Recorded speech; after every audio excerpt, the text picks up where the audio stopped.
welcome to another fun-filled #Football Friday edition of Second City Sports. We are live in living color right here on Sports Zone Chicago, along with Mr. Ken McGee, which is she.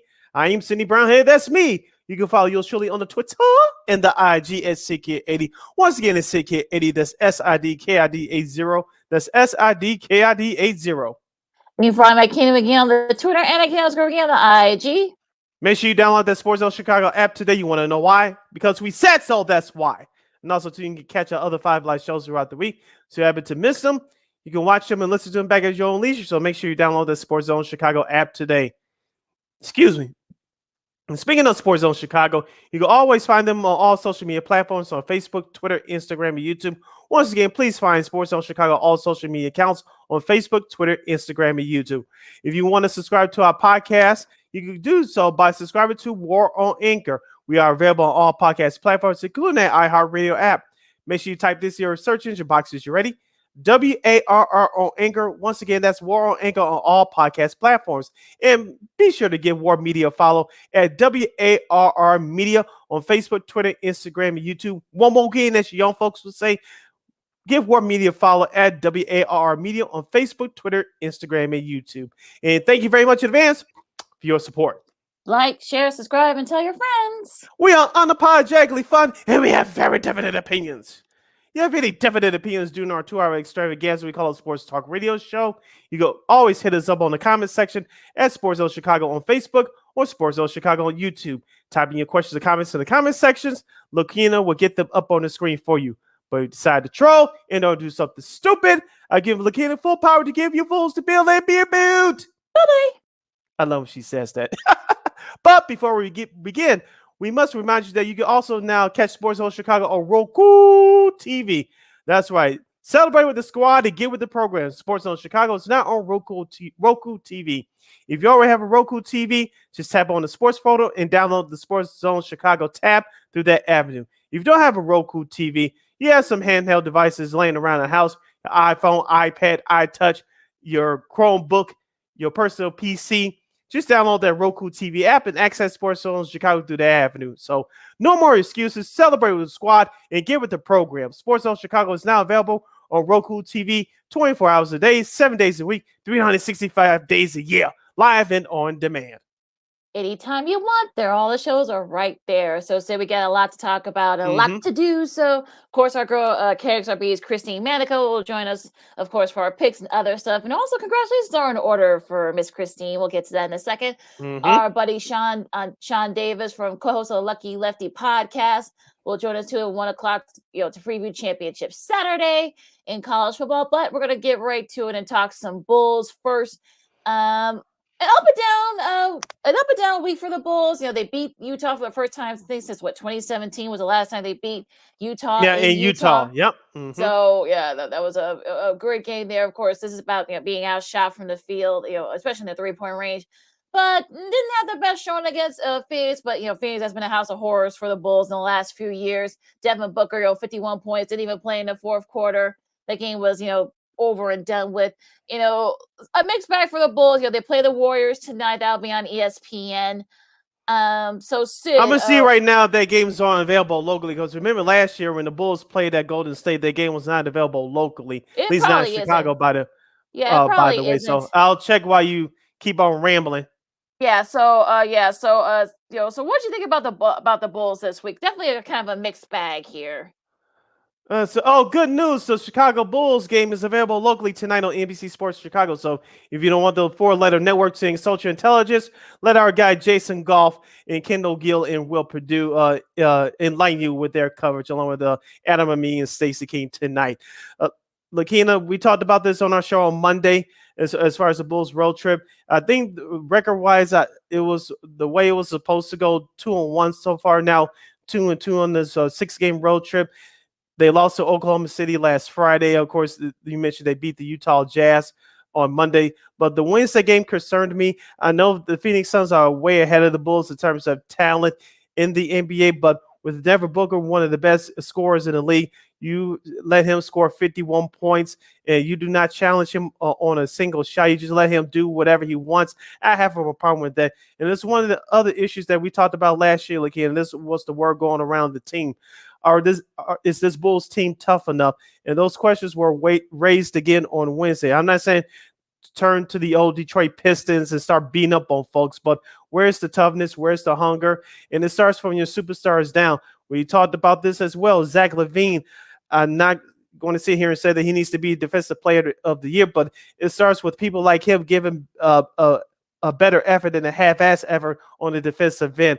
And right now, as a team, this Bulls team is not doing it. You could point out certain individuals that are giving effort on both ends of the floor, but defensively, not everybody is doing it. As a team, they're not doing it, and they got exposed on Wednesday against a better team in Phoenix.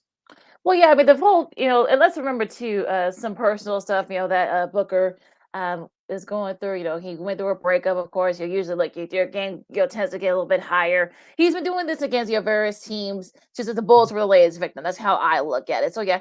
I mean, look, he was, he was the hot hand, and look, I'm not gonna, sit here and say they didn't have a half-ass or they has, but look, these things happen.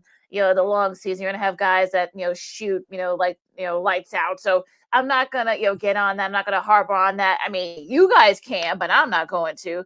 Look, it's just that look, these things happen and whatnot. But look, I'm sure the Warriors. Look, I know that the Bulls, exercising those demons. They've won one, on the road, but then they lose one. So let's hope that the latter tonight, with the Warriors, they've had their issues, but they've actually played pretty well on the road. We know about their road issues and such, but. For me, look, like I said, for me, it's just that look, you're doing what you're supposed to do on this tough road trip. You're doing right there at 500, so I'm not gonna freak out. Look, I mean, we know that Clay has gotten on the Bulls. He has some of his best showings against the Bulls. So, but also too, look, I'm not gonna look. Io's going through a sophomore slump. We knew this was gonna happen, unfortunately, and we're seeing that.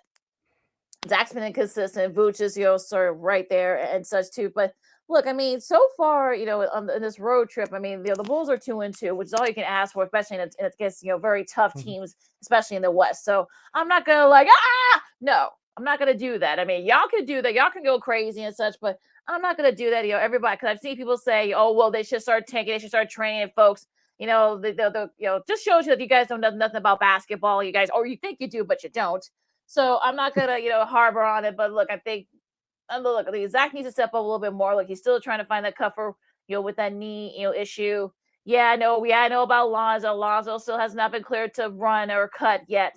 But hopefully, I'm not gonna. You can't control that kind of stuff. You always can do something you can control. So let's see what they look tonight. Hopefully, they can put in an effort against the Warriors and try to finish this road trip on a high note. And just try to be right there. Look, there are other teams that are having issues too. It's not just the Bulls. So I think folks need to just chill out.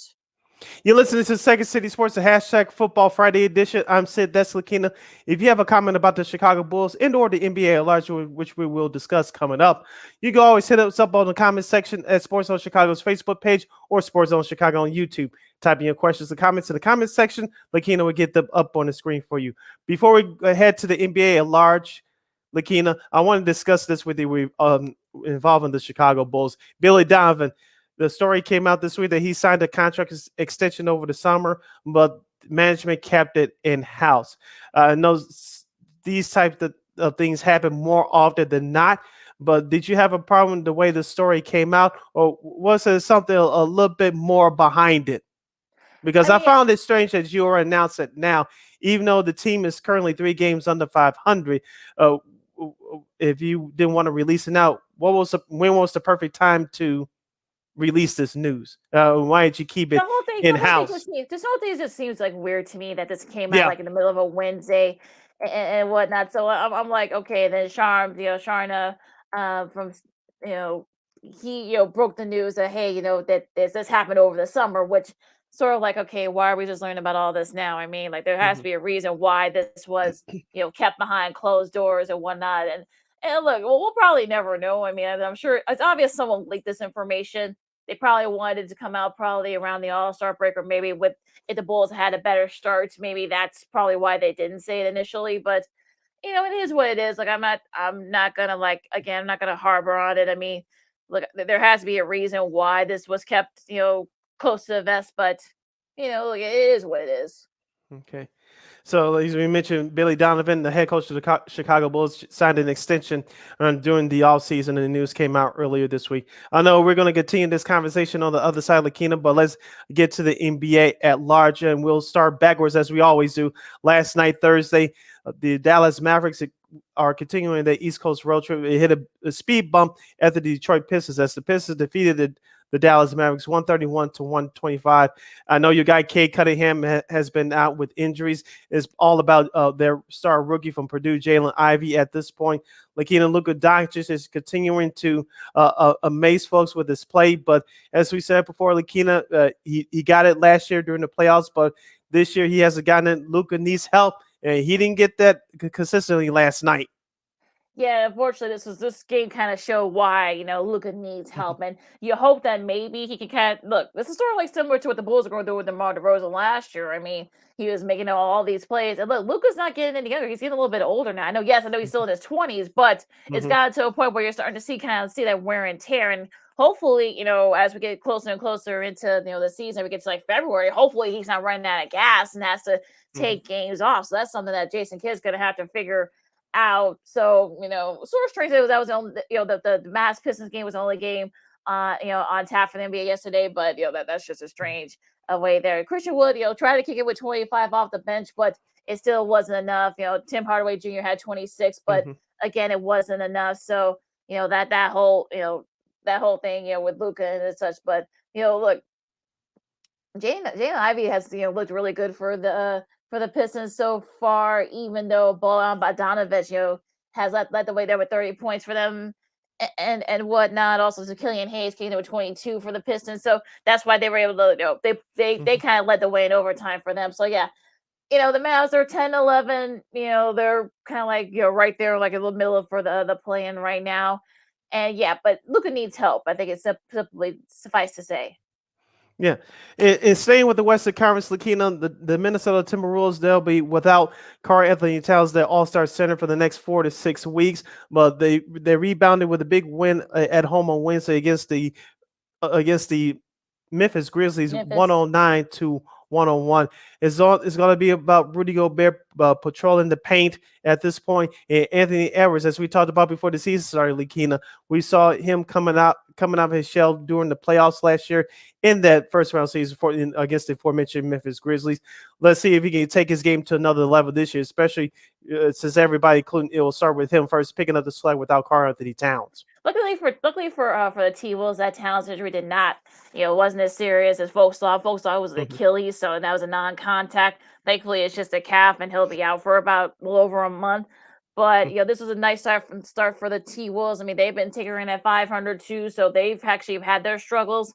So it'll be interesting to see. Look, it's going to take Gobert. It's going to take D'Angelo Russell. It's going to take Anthony Edwards to kind of pick up the slack while Towns is recovering. So let's see how they do. I mean, as for this, they really need this win. I think if nothing else for confidence. So they got a tough schedule coming up. We'll get to that after this break. But yeah, so this was definitely a good win for the T-Wolves. Now going back to some of the other things in the NBA, of course, we'll continue on after the break. I want to go into one more game if my laptop here will cooperate as it's coming up. But the games on Wednesday were also there was a big schedule on Wednesday with some of these games, and probably the aside from that Grizzlies T-Wolves game, but the Lakers had a nice win, 128-109 against Portland. I saw a little bit of this game, and look, I mean, I know they had. We'll talk about that loss that they had, in a little bit after the break. But yeah, LeBron, kicked in with 31 points. AD had 27. Austin Reeves had 22. So they're starting to play a little bit better. The Lakers, they're at 8-12 as of this recording. So they're starting to kind of get better a little bit. I mean, look, they probably won't challenge for like the top record in the West. That's not going to happen. But it looks like they're kind of going to be right there near like play-in game territory. But considering where they were, Darvin Ham is still learning about being a head coach as he goes, but at least with this, I think with a win like this should definitely help him with confidence. On the flip side, more NBA talk with the schedules coming up for tonight and for this weekend. We'll give you our Bears Packers preview. And are the Buffalo Bills back to reclaim their top spot in the AFC, especially without one of their defensive stars? We'll get into that and a whole lot more as you listen to the hashtag Football Friday edition of Second City Sports. I'm Sid. That's Lakina. You're listening to Sports Zone Chicago. This year, my mom got me the perfect bag for back to school. These colorful binders help me stay organized. These headphones are just what I need for studying. These new sneakers are just what I need for the new year. This jacket is a real must-have. My parents got me the skateboard I wanted. It's pretty cool. These scissors really come in handy in art class. These colored pencils, too. These new socks, they can be a real lifesaver.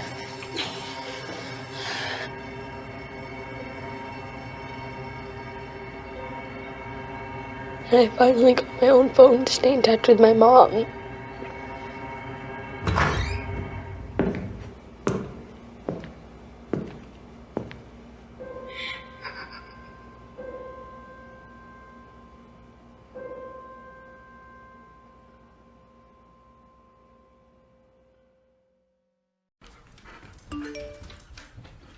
Trisha's having a sleepover tonight. Can I go? I wonder about Lucy's friends. What should I say? I know you're only 10, but one of these days a friend will offer you a drink. And alcohol at your age can lead to so many things. None of them good. So can I go to the sleepover? Lucy, I want you to promise me I something. finished my homework.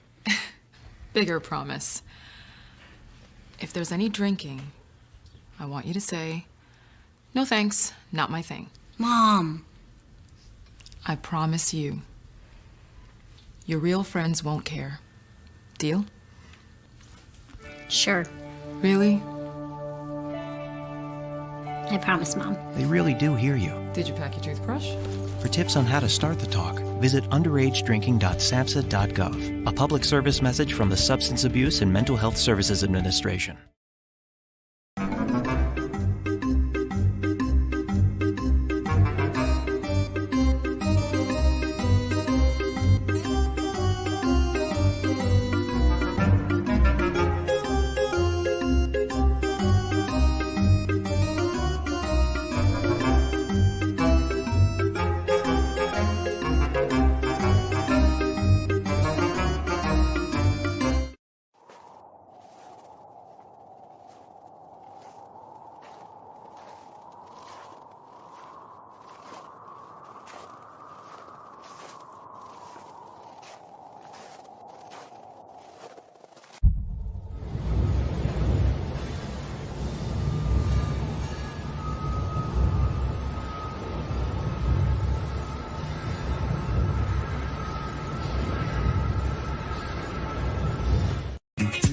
Hey, this is Dr. J, and I listen to Shaun and Maya in the morning.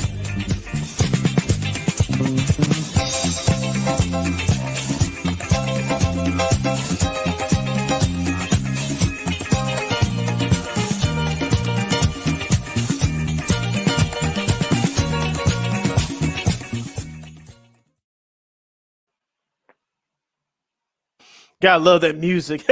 Welcome back to the hashtag Football Friday edition of Second City Sports. We're live in Living Color right here on Sports Zone Chicago. Sid Lakina hanging out here with you for the second half of this first hour. If you have any questions or comments regarding the Bulls and the NBA at large, you can always hit us up in the comments section at Sports Zone Chicago's Facebook page or Sports Zone Chicago on YouTube. Type in your questions or comments in the comments section. Lakina will get them up on the screen for you. Lakina, just wrapping up on the Lakers talk. You mentioned they have been playing a whole lot better. They rebounded nicely with their win against the Portland Trail Blazers on Wednesday without Damian Lillard. They beat the Blazers by 20. But I want to go back to that Monday night loss against the Indiana Pacers. The Lakers failed a chance to make some crucial free throws, secure a couple of rebounds, and they were definitely out of position when their rookie, I forgot his name, made that last second shot. He was wide open. In the Lakers were up by double digits. I believe they were up by 12 late midway through that fourth quarter, and then the Pacers went on that tremendous win. I ended up watching the last part of that game. The Lakers at times this year have played better defensively, but at crucial times it comes back to bite them in the you know what, and it happened last Monday. Yeah, Andrew Newhart. That's like the young man that hit that 3-pointer. It was on the Canadian national team, for Canada. And yeah, I mean, look, they were up 17, and going into the fourth, and they were up by 12, and it was sort of one of those things where they missed some key three free throws. You wonder what happened with the rebounds. LeBron and both LeBron and AD missed out on some rebounds. It was just like one of those losses that you hope that, especially when it comes to kind of like going down to like the play-in, that loss doesn't come back to bite the Lakers in the butt. It was the first time they had lost a game that they led by 17 or more points in the fourth since April of 2000 against the Spurs. They had won 378 straight games prior to that, which was the longest active streak in the NBA. So you're going to be smart over that. But like I said, they came back and a couple days later and they beat Portland. They were out Damian Lillard, but look, I think that after a loss like that, it was good that they were able to bounce back from that. Now Utah, of course, after losing to the Bulls, had a nice bounce back, being the Clippers 125-112. Jordan Clarkson had 33 points leading the way for them. Look, the Jazz, this is why I'm a little bit concerned with the Jazz. You saw what happened with the game against the Bulls. They hit all their threes, but it wasn't enough. They did hit a lot of their threes. Now, this is a team that depends on the three a lot. They shot about 44% from three in that game against the Clippers. In their losses, though, they've when they're off on their three-point range, they're totally off. So they're a team that I feel like, a three, depending on the three too much, how I feel about this city, can come back and bite them in the butt. But luckily for them, it didn't happen for them against the Clippers on Wednesday.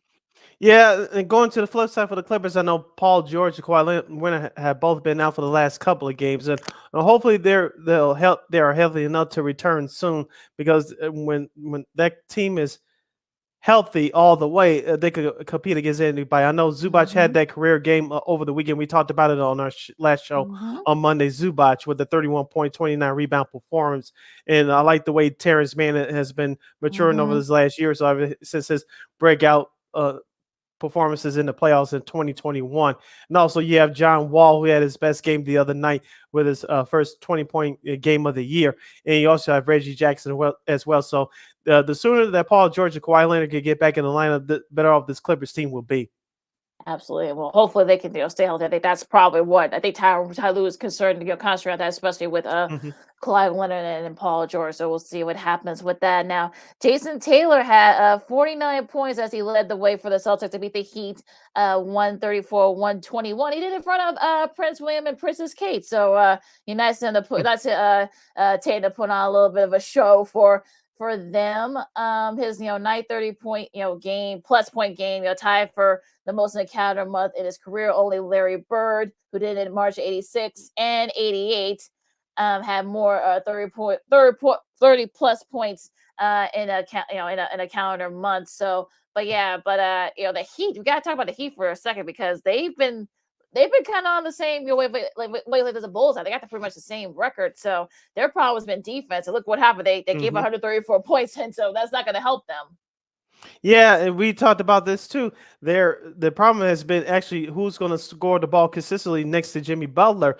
Is it Bam Adebayo? Is it Tyler Hero? Who's going to step up and help out Jimmy Butler in terms of scoring? But like you said, their problem has been defense. Their identity is defense. And give Eric Spoelstra, the head coach of the Heat, credit on that. But that's been their major problem now recently as well, trending over the last couple of weeks or so. So they need to get it together on both ends of the floor. Absolutely. So that's going to be that's something to look out for too for the Heat as we get closer and closer here. Brooklyn pulled away from Washington 113-107. Kitty had 39 leading the way for the Nets. They really needed this, and they've been kind of up and down lately too. So we'll see if they can get it together. Here, Cleveland just hammered. This is when Embiid only had 19 points. You can probably tell he was starting from the field in that game against Cleveland. 113-85 was the final in that game on Wednesday. Julius Randle, bouncing back from that previous loss, because they had lost to the Bucks 109-103 on Wednesday, but had a good showing on Tuesday 140, 110 over Detroit, 36 points in the way there on his 28th birthday, no less, for Mr. Orlando. Yeah, he did only 3 quarters too. Coach didn't play him in the fourth, but he set a new single game franchise record for the most points by next player on their birthday, surpassing guys like Dave DeBusschere and Earl Monroe, who did it twice. So yeah, nice showing for them and a nice win for the Knicks. The Clippers, they lost a tough one there against Utah, but they did have a good win against Portland, 118-112. Norman Powell, who's been picked up the slack with, PG and Kawhi out, had 32 points leading the way for them on Tuesday. And the game of the night from Tuesday was the Dallas Mavericks beating the Golden State Warriors at home 116-113. Lakina, I want to get your thoughts. What did you think about that traveling? I'm using air quotes here for those of you listening back on the replay at Warren Ingram. What did you think about that traveling call on Steph Curry? It's always almost like the James Harden Euro step, but really, usually the refs swallow the whistle in the last 2 minutes, but you're gonna call travel on that play? He's been doing that his whole career. That was I don't know who's the ref that called that, but I guess they rescinded that call that it should have been called for a travel. I hate it when they do that, but it's sort of a moot point. Way after the fact.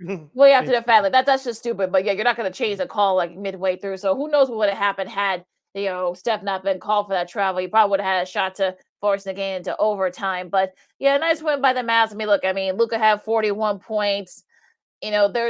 It's sort of one of those things, that was his 50th, career 40-point. He also had a triple-double, too, on top of that. So, it's the 5th time he's done that, passing, tying with Wilt, and only Oscar Robertson had more with 19. But, this is sort of one of those things where, he didn't have a good showing last night against the Pistons. He tried to do enough, but he ran out of gas. So, this sort of, you hope that this doesn't come out to bite him in the butt, that, he needs help. So, in this case, he got a little bit of help, but still, you gotta think down the line. That's what they gotta think about.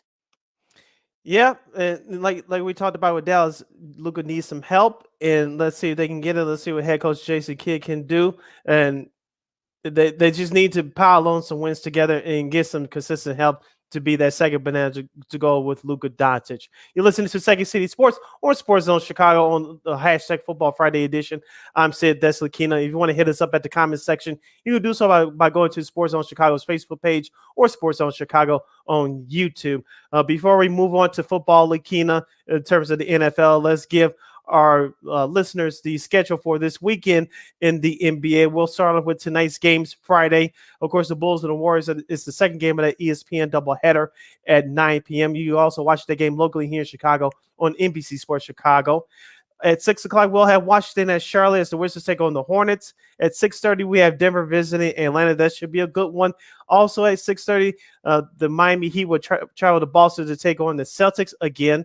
Also at 6:30, Toronto at Brooklyn as the Raptors will face the Nets. Also at 6:30, the Magic will face Cleveland to take on the Cavaliers. In the first game of the ESPN Friday night doubleheader, you'll have the Los Angeles Lakers visiting the Milwaukee Bucks. At 7 o'clock, Philadelphia at Memphis.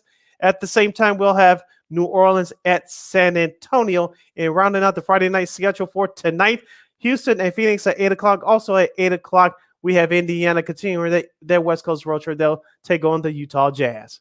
The Lakers are starting for their East Coast road trip, I should say, with that first game tonight. So that should be a fun one. Also streaming on ESPN Plus. Now tomorrow, Saturday's games, you got Dallas and New York at 11:30 a.m. Don't ask about the scheduling. Sacramento and the Clippers, they're 3 o'clock. Again, don't ask the weird start. Milwaukee. Yeah, that's a surprisingly good Kings team. Yeah. So that should be a fun one there. Milwaukee and Charlotte, Orlando and Toronto at 7 o'clock. You got OKC in Minnesota, Houston and Golden State, and rounding out tomorrow night Saturday schedule, you got Portland and Utah at 8 o'clock.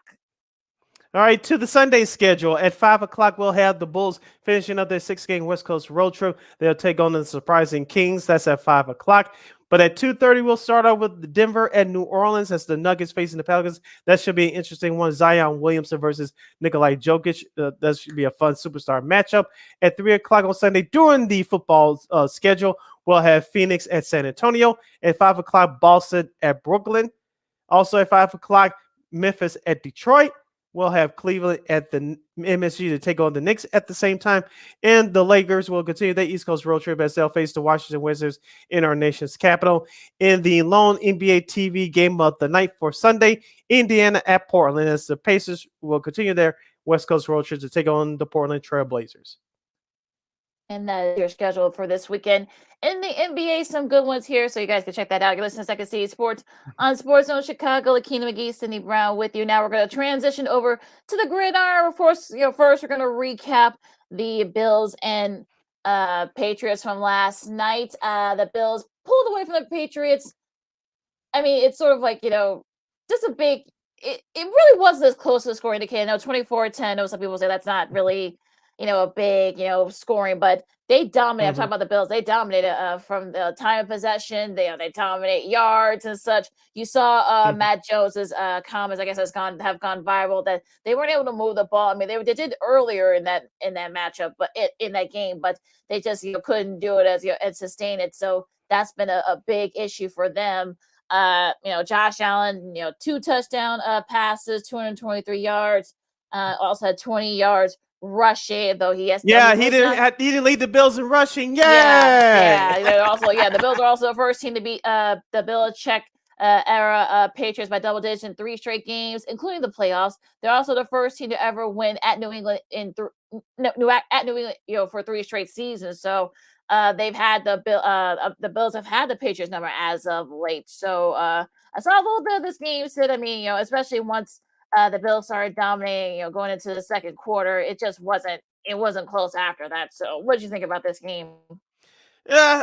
James Cook actually led the Bills in rushing with 14 attempts for 64 yards, and that's why I was clapping just a couple of minutes ago. As I said before, if Josh Allen, who still has that right elbow injury, by the way, if he leads your team in rushing, you're going to have problems. So as I said before, the Buffalo Bills will have to pull back on him, scrambling out of the pocket, and we'll get to another team that should be doing that in just a moment. But it was a well-balanced attack for Buffalo last night. Stephon Diggs had 7 catches for 92 yards in a score. The defense, they'll be without Von Miller for the foreseeable future. Hopefully he returns in the last couple of weeks of the regular season. But they did enough against an inferior team last night. I know the Patriots are now exactly at 500, but this is not your Patriots team from a few years ago when Tom Brady was there, and you had some of those veterans on especially on defense. But Buffalo, as you mentioned, had their way with them last night. I'm surprised the Bills didn't put up any more points, but coming off a short week for both teams,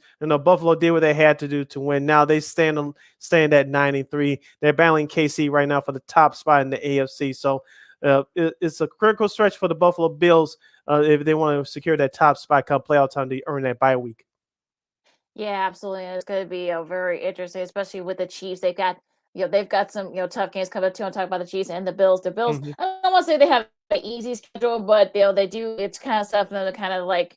The Chiefs got a tough one this week, so we'll talk about that in a bit. But they've got a pretty not easy schedule, but I mean, if you're Buffalo, you're hoping that you can't slip up. But you got to hope that the Chiefs do slip up, but they could. On Sunday, we'll talk about that we'll talk about that in the second hour. But I mean, it's sort of set up for them for kind of like to be like right there and such. So I mean, we'll see if the Bills can.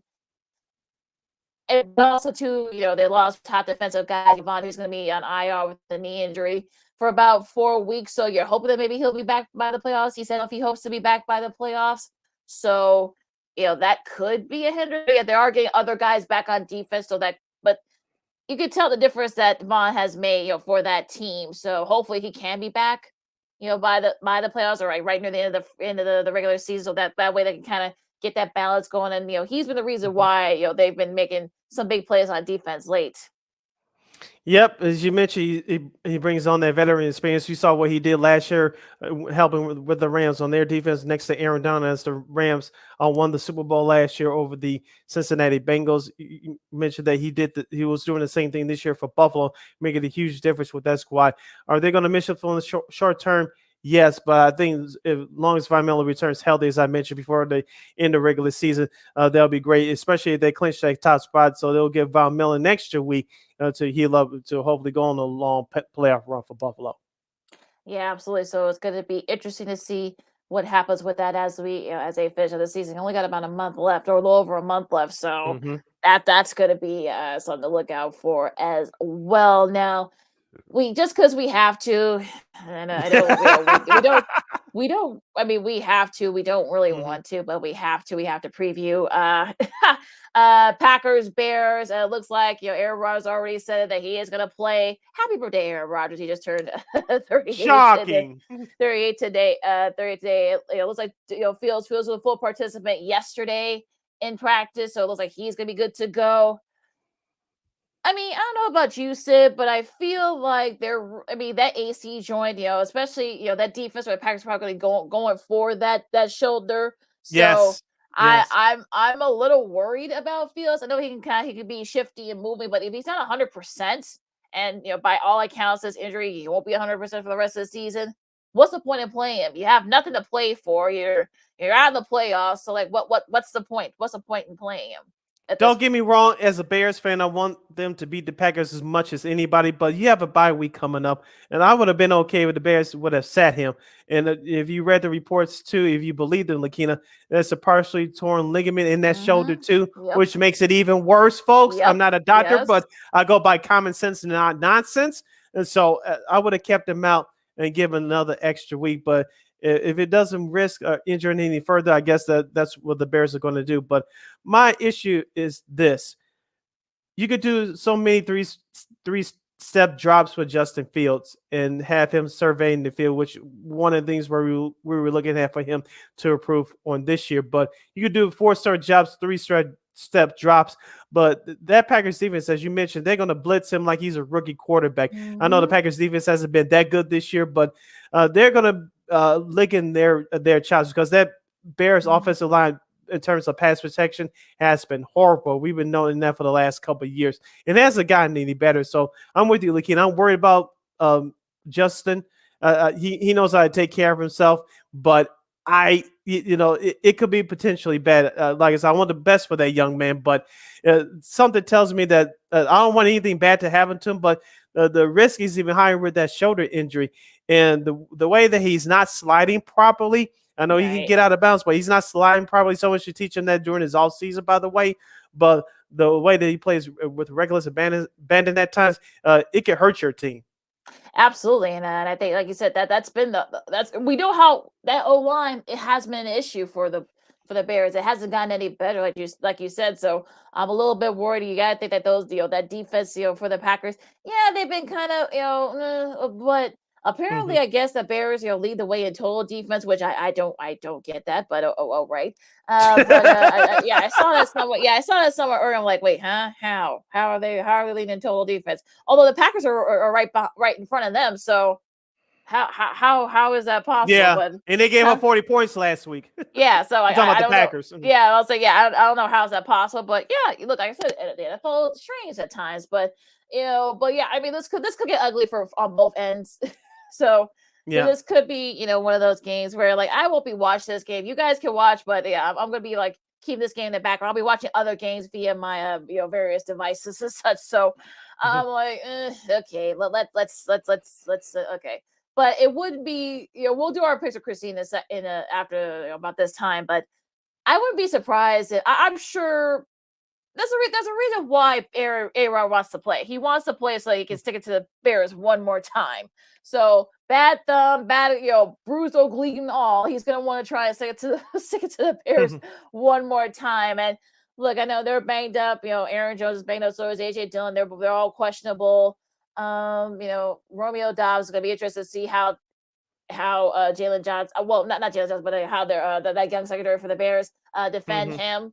Assuming that he plays, he's been baked up too. So yeah, it's going to be very interesting, with this matchup. I mean, I know, pride and such, it's the Packers, yada yada, whatever. But the Packers 4-8, the Bears are 3-9.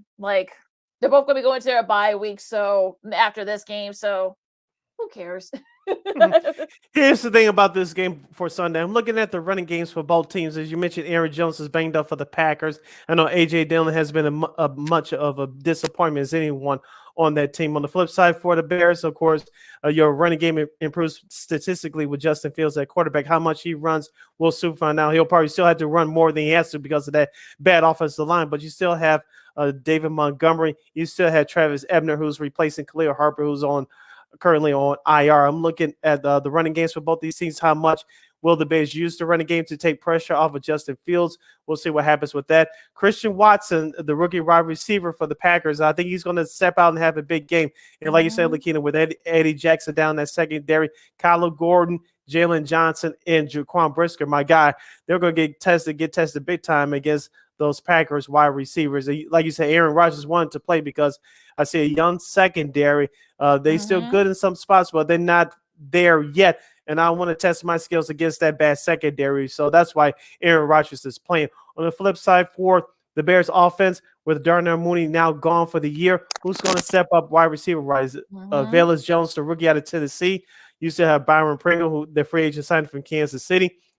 You still got to work in Chase Claypool. This is the week that he should get more than 3 targets a game.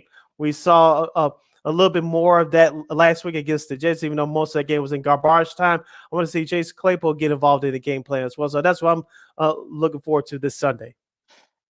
Well, you actually found something to look forward to. I commend you for that, Sid. But I mean, look, Brisker's going to have a tough showing. I think Christian Watson, I think, will probably have another breakout game against that secondary, unless he's going to be the one that's going to try to kind of tame him, which could happen. He's probably he's really the only decent secondary guy the Bears have now, with Eddie Jackson being out the rest of the year. So that's going to be sort of a big thing, as well. And I think, like you said, I think I'm talking about Aaron Rodgers, saw that Bears secondary, like, okay, we can actually pull some things off here. I know I don't have the arm like I used to, but I think he's going to try and kind of stick it to the Bears one more time. And look, this is going to be a game where you're kind of like, okay, whatever. Like, oh yeah, the Bears win, okay, whatever. If the Packers win, okay, whatever. It's not going to, you're going to, both teams are going to be going to their bye week. So you're like, okay. So look, I mean, it'll be, who will have more sacks, who will have more rushing yards. It might the Bears cannot pressure any quarterback right now. They can't. So. Aaron Rodgers could potentially have, like you said, a big day. I wouldn't be surprised if he passed over 300 yards. I wouldn't be surprised because this Bears defense lacks pressure. I know they don't have the talent yet, but they can't rush Aaron Rodgers. Even if you try to blitz him, he's still going to beat you. So defensively, Alan Williams, the defensive coordinator for the Bears, he's going to have to come up with the greatest game plan in the world for this bad defense to contain Aaron Rodgers. I don't know if he's going to do that or not. Yeah, it'll be interesting to see if he does have a plan. But yeah, it's going to be hard, especially. So I think you're looking at your chops, your Aaron Rodgers, especially that defense. Now, as far as Fields is concerned, like I said, the only thing I'm worried about with Fields is that if they don't go for that AC joint, that's really going to be the concern at this point. Is especially if he slides. Like you said, he needs to concentrate and starting to slide in the proper way, because he get one hit to that shoulder, he's done. So yeah, and so you're like, you hope that doesn't happen, but that could happen. So this could get ugly, folks. This could get very ugly. So I'll just warning you right now. Yeah, and also too, one more note before we close up shop for hour number 1. Will the tight ends for both teams be used? Robert Tonyan has been underutilized all year for the Packers. I know he's a free agent at the end of the year. So we'll see if he gets involved in the game plan for Green Bay. On the flip side, Cole Kmet, as I said before, we have a tight end, folks. Let's see if Justin Fields can use him a little bit more on Sunday, especially if and when they get to the red zone. Yeah, so okay. Well, yeah, so it's going to be interesting. Though, nonetheless, it should be interesting as it is between these two rivals. So yeah. So you can check that game out on Fox at noon Eastern time over at Soldier Field. So I feel bad for Joe Davis and Moose. No, Adam Amin is doing the game. Oh, it's probably better that way. Hometown guy. Yes, it's probably better that way. Him and Stink Schlerp. I mean, yeah, it'll be interesting to see. Yeah, it'll be interesting to see how this is going to go. But yeah.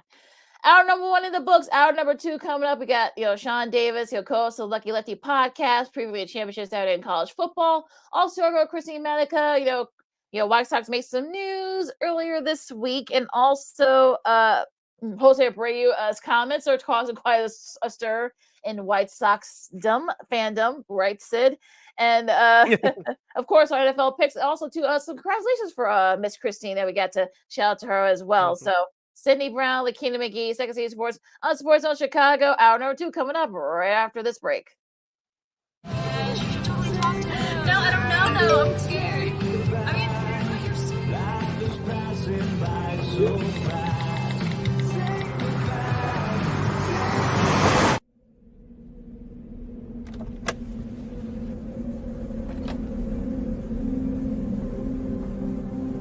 Do you know that you're in my lane? No, not at all. Are you not paying attention? Are you texting? I was just checking in with my mom. I was telling her that I thought we'd be home by 6. It's okay. There's enough time. Just pay attention. I'm not even halfway through my text. There's no way. I'm not even going to look up. My babies are in the car. You have to pay attention. It's just supposed to be a quick text. I'm so sorry.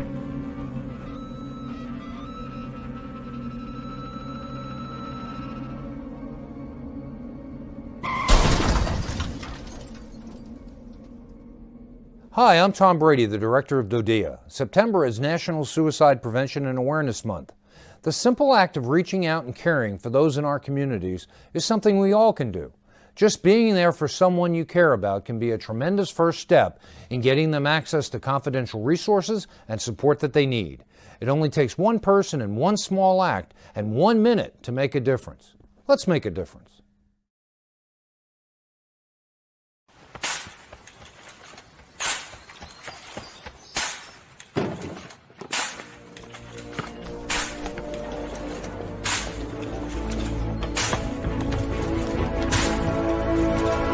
Move it!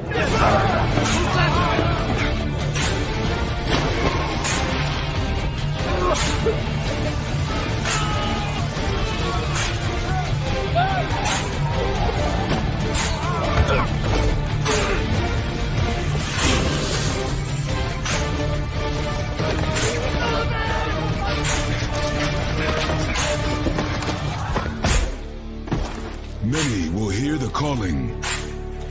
Few will earn the title. United States Marine.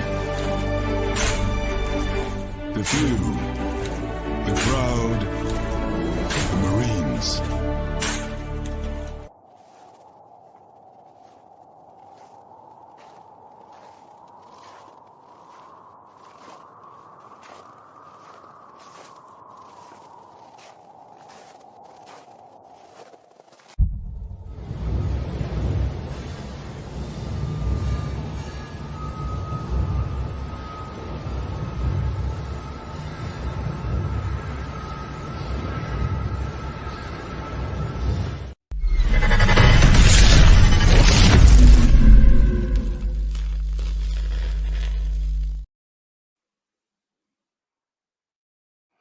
Welcome back to hour number 2 of Second City Sports and the hashtag Football Friday edition, live and in living color right here on Sports Zone Chicago, along with Miss Lakeem McGee, which is she. I am Sydney Brownhead. That's me. You can follow yours truly on the Twitter and the IG at CK80. Once again, that's CK80. That's SIDKID80. That's SIDKID80.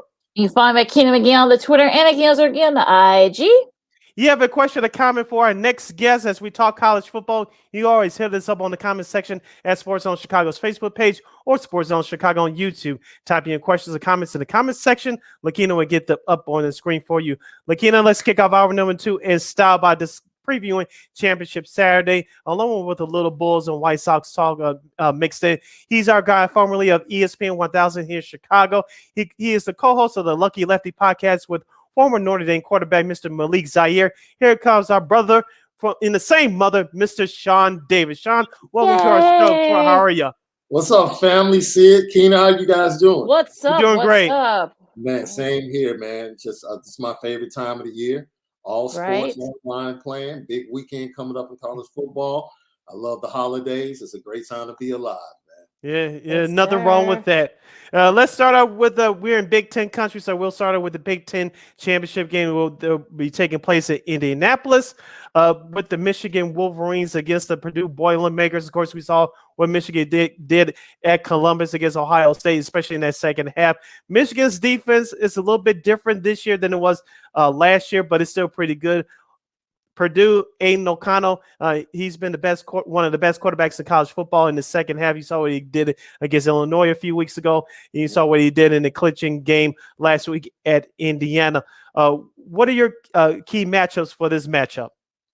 Look, this is going to be really simple, and it's going to come down to coaching.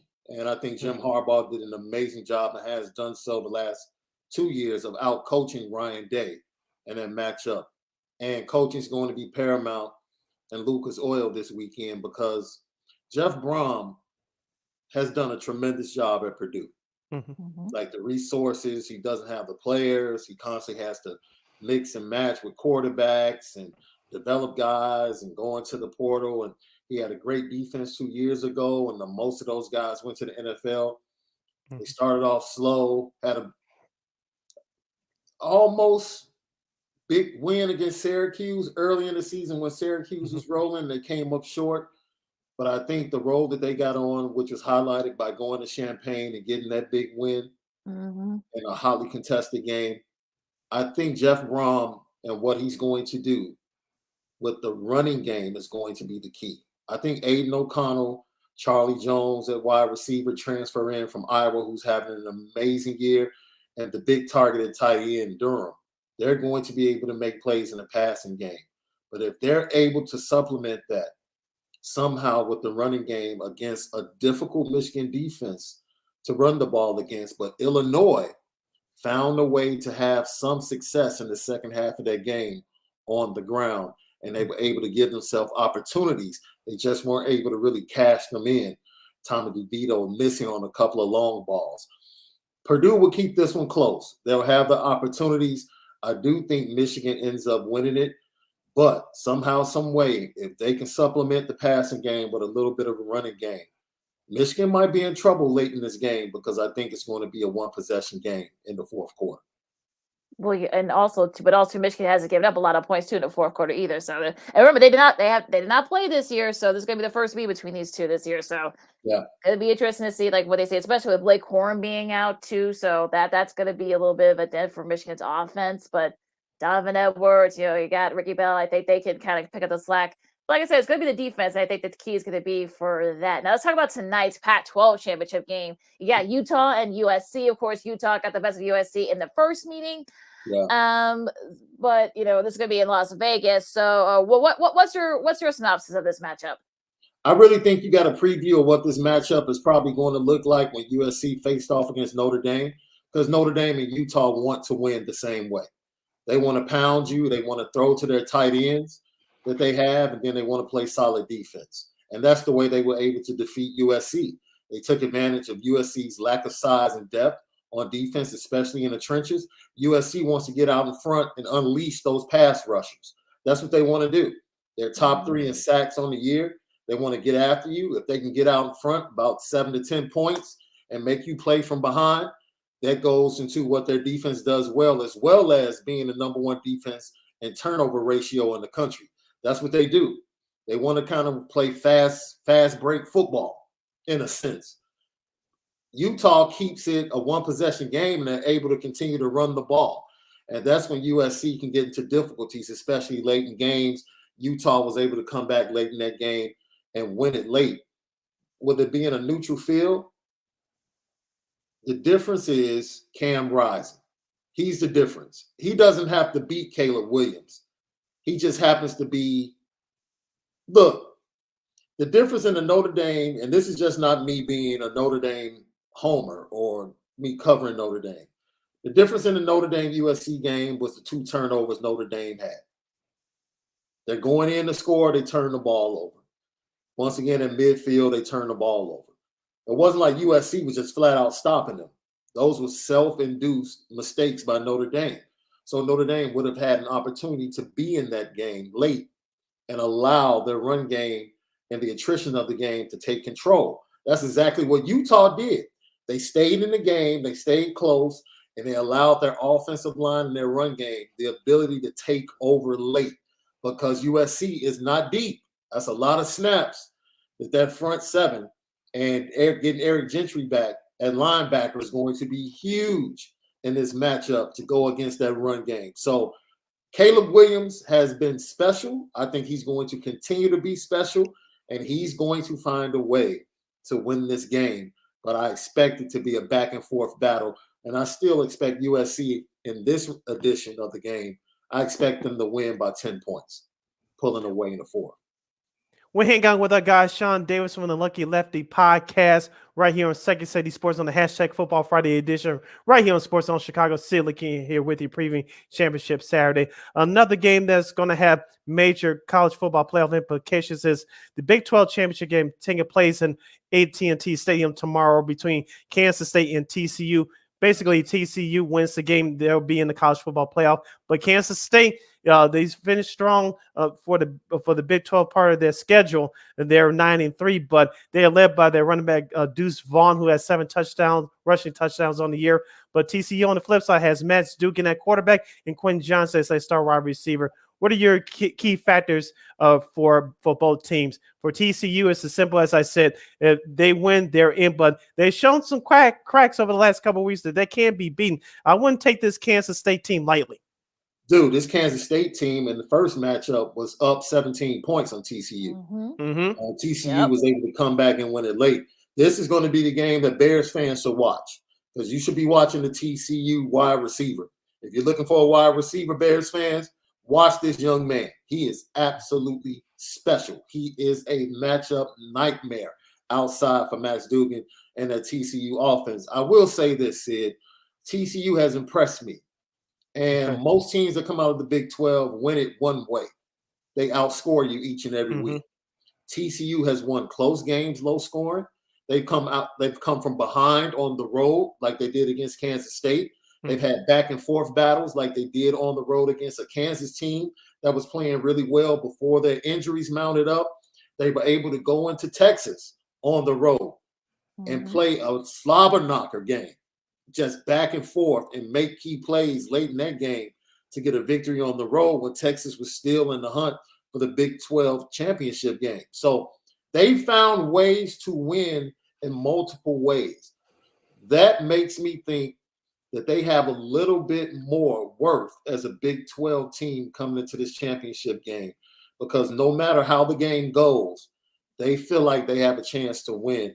And I believe, man, Coach Dykes has done a tremendous job with this program. No one saw this coming from TCU. No one. It's going to be about Kansas State being able to control the narrative in this game. Can they run the ball, keep the ball away from the TCU offense and let Deuce Vaughn have one of those 150-yard, 2-3 touchdown games that you've been used to seeing this year from him? He's a stud as well. So we'll see how it goes. Whoever controls the action and the flow of the game and the tempo is going to have a great advantage in this. If Kansas State jumps out front and is able to run the ball, they have a great chance of pulling the upset. But I think TCU has shown that they can win a plethora of ways this year, and I think they're going to pull this one out as well. But remember, though, those type of games can come back and bite you in the butt, too. So we'll see if K-State can set the tone early like they did in their first meeting. The SEC Championship game, of course, is in Atlanta at Mercedes-Benz Stadium. Of course, you got LSU, who's coming off that loss to the Texas A&M. I don't know how they lost, but, at Georgia. Now, should Georgia lose, I'm not saying it's going to happen, but should Georgia lose, do they still get into the playoff? Yeah. Georgia's locked in. They're either going to be the number 1 seed or the number 4 seed. We went through this last year with Georgia. Yeah. They lost to Alabama. They got in, and eventually they won the national championship or they won the playoff. So Georgia, to me, just watching the total landscape of college football this year, is Georgia, and then everybody else is like a tier below. Like Georgia was bored this year if you watched them play. You watched that Missouri game. They were bored. Yeah. And when they got ready to turn it on late in that game, they turned it on, and Missouri had no shot. And you saw them ratchet things up when they had to face Tennessee. when they faced that first team that everybody was saying, they might be able to beat Georgia, they took Tennessee behind the woodshed and let them know. When we're right, nobody can mess with us. And I think we're going to see that not only in the SEC championship game, but I think you're going to end up seeing that in the playoff. Doesn't mean they're going to blow teams out, but I think you're going to see them, for 2 consecutive games, be able to bring the trophy back home. Also, too, the ACC championship game will take place tomorrow night in Charlotte between number 9 Clemson at 10-2 against number 23 North Carolina at 9-3. Shaun, you tell me, I'm just an outsider looking in, but North Carolina has been one of the best teams in the country. They had a strong finish to their regular season. We expect a lot from Clemson, but they had some stumbling blocks this year, even though they finished with the 10-2 mark. Perfect 8-0 in a down year in the ACC. But UNC, they have a quarterback that not too many people are talking about. His name is Drake May. He has 35 touchdown passes so far this year. Also, their star wide receiver, Josh Downs, he has 11 total receiving touchdowns. What are you looking forward to in this matchup? Because I don't think it's going to be as easy as people think for Clemson. North Carolina could give them a game. North Carolina can give them a game, but North Carolina really struggles to stop the run. And that's really all Clemson can do. They can run the ball really well with Will Shipley. And they dominated South Carolina early in that game. And then Spencer Rattler just caught fire. He's been absolutely amazing the last 2 games for South Carolina. And once he caught fire, the secondary, which has struggled all year and was pretty much exposed early in the season by Wake Forest, and you knew that they would continue to struggle. I don't know. This is going to be who can take advantage of the other team's weakness. Like, is Drake May going to go off against that secondary? And can the running game of Will Shipley leading the way for Clemson, can they do the damage to the poor defense of North Carolina? I thought this game was going to be one of the best games because this game was pretty much locked in for like 2 weeks. You knew it was going to be Clemson, North Carolina. But the way both teams kind of stumbled, like UNC stumbling against Georgia Tech late in the season, and then Clemson, just getting crushed by Notre Dame and then losing the way they did to South Carolina in that rivalry game. It's kind of taking a little bit of the luster because there is no CFP implications connected to it. Neither of these teams are going to be in the playoffs. So, and first time that Clemson won't be involved in the playoff. It's been started, so it's probably a shock to them, but by no means do I think. Well, I'll say this: it might end up being one of the most exciting games of the weekend, just from a points entertainment standpoint. And Drake May is a joy to watch, right? It's like if you want to watch the next 2 great quarterbacks in the next draft coming up in 2024. Watch Caleb Williams and Drake May this weekend. They're probably 1 and 2 in the 2024 draft. So your entertainment buck, you can get it in the Clemson, North Carolina game. Should be great. I'll go slightly. I'm going to trust the better quarterback in Drake May. Agree. Now, before we move on to the White Sox and such, what other conference championship games are you looking forward to tomorrow? Of course, the other championship game is the UCF matchup with Tulane. Tulane is someone to watch specifically for Notre Dame fans because if they win, that might be a bold matchup for them. And that's what I'll be locked on pretty much. That game, and we talked about the other games. So other than that, the UCF-Tulane matchup, I think it's going to be high scoring and entertaining. And Tulane has had an incredible season. They had that unfortunate loss about 3 weeks ago. They would have been in the outside runnings, possibly for an NY6 Bowl if they had stayed on course. But like I said, this is a rematch. UCF got them earlier, and I look for Tulane to kind of rebound and get the victory in this one. We're hanging out with our guy, Shaun Davis, from the co-host of the Lucky Lefty Podcast. He's on the hashtag Football Friday edition of Second City Sports on Sports Zone Chicago City. Lakina hanging out here with you. Shaun, Lakina say let's go to the White Sox. And, of course, Jose Abreu signs a 3-year contract with the Houston Astros, meaning White Sox fans are very upset. There's stories coming out that they offered Jose a contract, but it wasn't nearly enough. Now, Lakina said closing out our first hour that Jose Abreu from his camp had a couple of comments about the White Sox organization. Of course, the White Sox picked up Mike Clevenger from a free agent from the San Diego Padres to fill out that fifth spot in the rotation. What do you think about the White Sox making that move? And do you think this will be the last big move that G and Rick Hahn makes? I hope it's not, because you have the winter meetings coming on. Usually the White Sox strike it at least sort of hot during this time of year. Man, my good buddy, I worked with the ESPN, Brandon Caldwell. He's a huge Houston Astros fan. He lives down there in Houston. I texted him immediately and said it must be nice to have an owner that wants to win. And it must be. You just won the World Series and you go get Jose Abreu. Like, tell me how that feels. But Jose came into this organization when this organization was really at its lowest, and gave this organization a star to connect to and a reason to watch White Sox games when they weren't going to be in contention for even a division, and you knew that. But watching him come out and be the consummate professional and the consummate professional hitter, 300, 30 home runs, 100 RBIs on bad teams, he was the draw. And that's, we love Pito. I don't know a White Sox fan that has anything negative to say about Jose Abreu. So I'm happy for him that he gets to play on a true competitive baseball team that has a great shot at winning the World Series. He needs to experience that before he chooses to retire.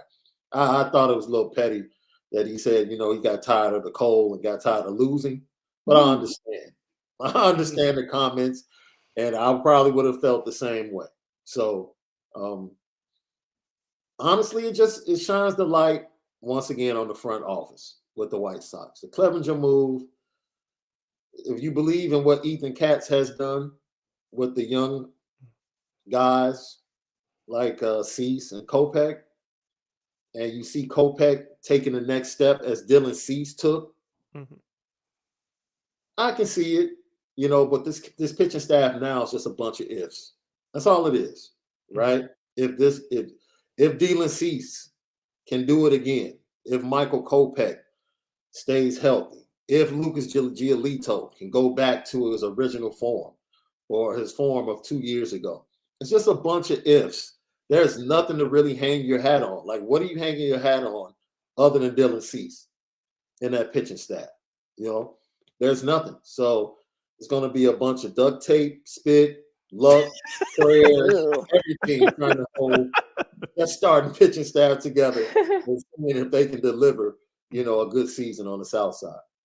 Do you think that the Sox are going to go for Aaron Judge? I mean, there are some rumors that they might go for it. They might offer him a big contract. And if not, who's like your top list of top free agents that the White Sox should go after? I mean, there's a bunch of guys. The name that jumps out to me, and the reason I say this is because it gives you some flexibility. I would go after Xander Bogaerts. He's probably going to cost about mid-20s annually. Maybe give him a 4 or 5 year deal, 25, 26 a year, and he's open to playing third base. He's open to playing third base, which means you can leave Tim at shortstop, which means you can move your Manika back to second. And if he doesn't move back to second, then you can use him as a trade piece to go get another piece. I mean, that's personally who I would target. Trey Turner is going to be over $30 million, probably want more years. But Xander Bogaerts is probably going to have a slightly smaller market than Trey Turner. It's not going to cost much. I mean, I would go after Dansby Swanson too, but that would mean moving Tim Anderson, which I don't think he will be open to doing now as being the true leader on this team. So Xander Bogaerts, because he's going to actually play third base in the World Baseball Classic. And he came up as a third baseman when he was drafted. So that intrigues me. Yeah, one more question before we move on to the Bulls, Shaun. For the outfield, of course, Luis Robert. Another if he stays healthy, we know that he's a top 5 talent in the league, not just with his bat, but with the glove as well. Of course, Eloy Jimenez should be the full-time DH. Period. I don't want to hear Lakina and everybody else saying that they love Eloy Jimenez wrapping himself up in the neck trying to catch a foul ball. I'm sick of hearing it personally. I'm sick of seeing it at games. I'm sick of watching it on TV. So I love you, Lakina, but I don't want you to say that about Eloy Jimenez anymore. But with that being said, I know there's some free agent options out there as far as defensively for the outfield. Of course, Brandon Nimmo for the New York Mets. Me personally, I want to say Cody Bellinger. I know the Dodgers released him for financial reasons. Plus, he's been struggling at the plate the last couple of years. But he brings that glove defensively. I don't think it would be a bad idea to give Cody Bellinger, but I'm worried about that batting average. You know, it could slightly improve on the side because you know as well as I do, Sox Park is a crackerjack box for folks hitting home runs just as scavenge sheets. But what are your thoughts about who they could pick up in the outfield via trade or free agency this offseason? Cody Bellinger wouldn't be a bad gamble. I think people are expecting him to get somewhere between 12 to 15. You give him a 1-year deal. That's what he's looking for. If you offer him a 1-year deal, 2-year deal with a team option, see if he can get his bat right. You're right. His defensive metrics are off the chain. Like his run saved and his range in center field, and he can play center. He can play every position in the outfield, like every single position. And maybe another year in recovery from that shoulder issue, he gets a little bit stronger and correct things at the plate. I wouldn't be mad at the White Sox taking a gamble on him. I wouldn't be mad at all. Nemo, once again, small sample size of success, a little bit older as a free agent. He's probably going to be looking for, and deservedly so, somewhere around 4 to 5 years, which puts him at probably about 33, 34 by the time that deal is up. Like, do you want to be getting like subprime years, possibly in half of that deal? It's something to think about. And he's probably going to get over 20 million. You know, the market's probably going to be right there for him. I don't think the White Sox, but he would be perfect at the top of the order next to Tim as a left-handed bat. Like, I'll be all for it. Like, if we actually had an owner that wanted to spin, it'd be a perfect fit. But I don't see it. But Cody Bellinger is more realistic, and I wouldn't have a problem with that. That's it. That would be perfect. And we already know somewhere May, June, Oscar Colas is going to be your right fielder. So we already know that. So, and I hope these rumors about Luis Robert being on the trade. Oh, the trade block, I hope that's not true. Like, don't give up on this young man quite. Same here. Don't do that. Yep. Yeah, I don't think so. I think, look, you're going to see like all types of weird like reports coming out and stuff. So unless you see from Ken Rosenthal or John Hamm or John Morrissey or some of the others, blue check marks, folks. Yeah, so Nightingale too. And Bob Knight. He's probably the best source, I guess, for the White Sox. So unless any of those guys, I think don't believe everything you see on here. Now going to the NBA for a second as we wrap things up here with Mr. Shaun Davis, co-host of the Lucky Lefty Podcast here on Second City Sports. On Sports Zone Chicago, the NBA. Now the Bulls, they're okay. They're 9-12. I mean, look, the East has gotten a lot better, and the West, the Warriors, or if the season were to end today, will be in the play-in tournament, believe it or not. So, what's your early thoughts so far about the Bulls and the NBA at large? My first thought about the NBA right now is that we're seeing the young stars rise in the transition of the old stars. Like LeBron, you see him transitioning out. KD, I can see him transitioning out. Kyrie, those guys are going to be on the back burner, and now it's going to be about Jason Tatum and Luka and Ja Morant. Like we're literally watching the transition right before our eyes. Don't get me wrong. LeBron's probably going to play a couple more years. KD is playing fantastic right now. But the Brooklyn Nets aren't going anywhere as a team. So it's going to be exciting. I think the Western Conference is going to be exciting all year. Totally shocked, honestly, with all the turmoil that was surrounding the Suns and not having Chris Paul, that they are number one in the West once again. They have an automatic Devin Booker playing like an all-star, dropping 50-plus on the Bulls the other night.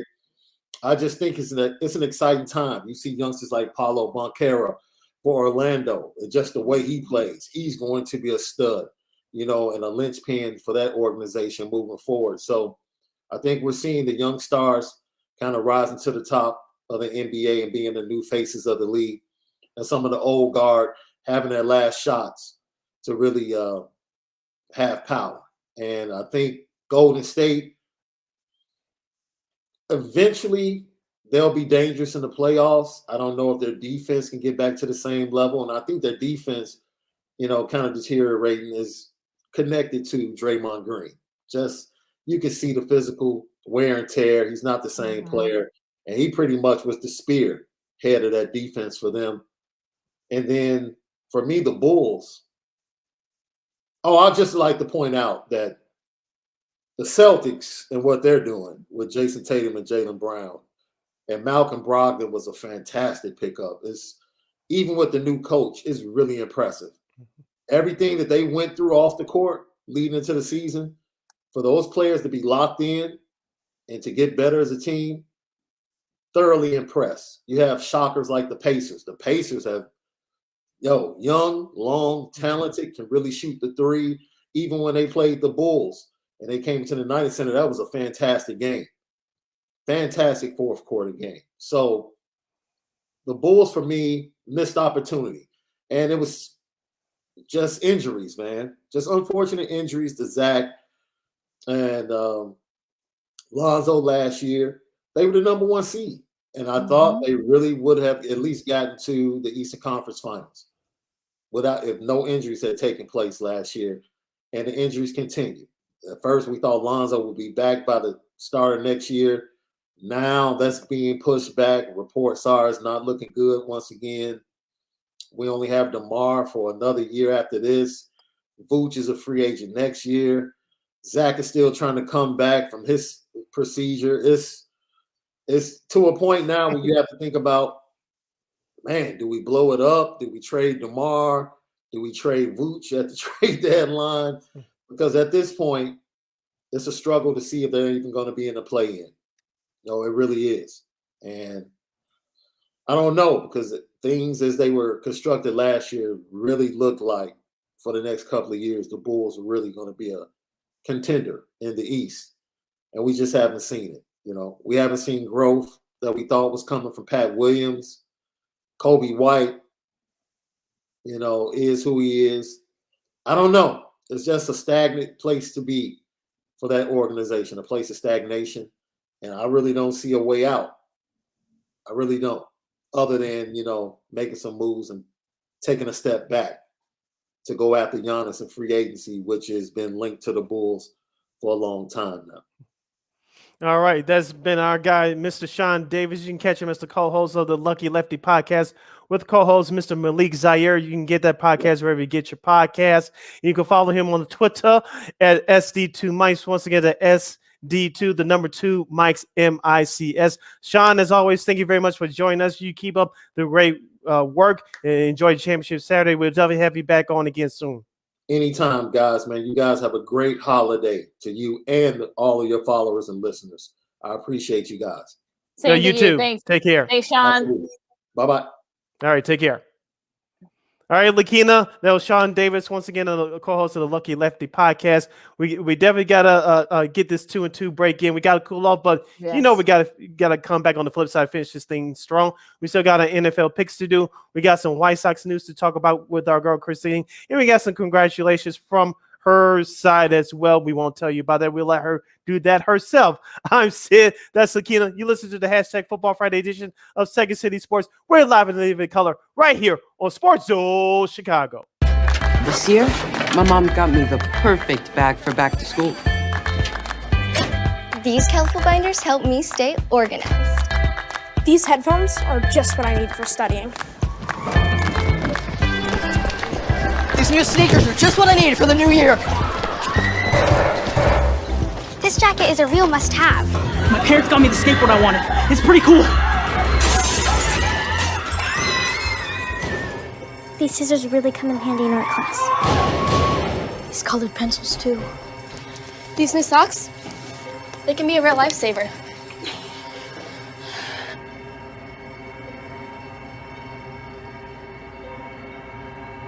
And I finally got my own phone to stay in touch with my mom.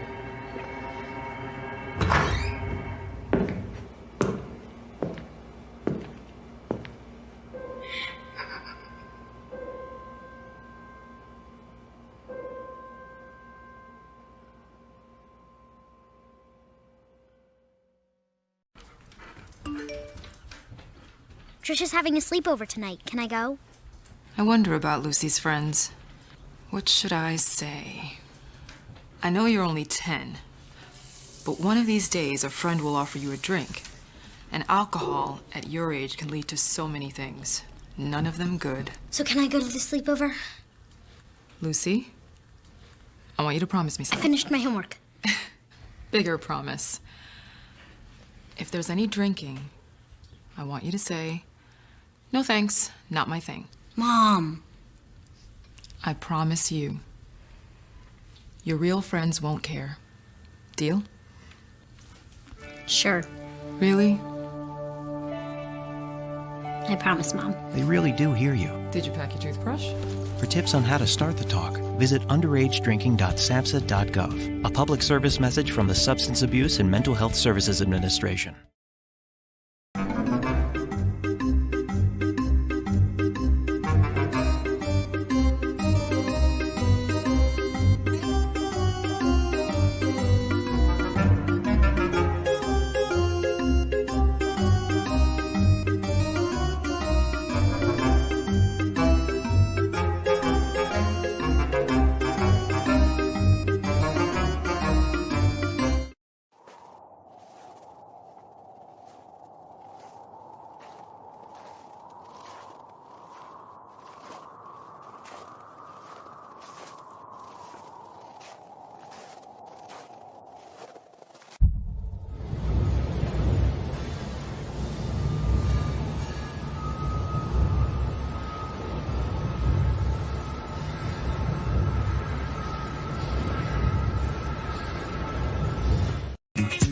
Hey, this is Dr. J, and I listen to Shaun and Maya in the morning.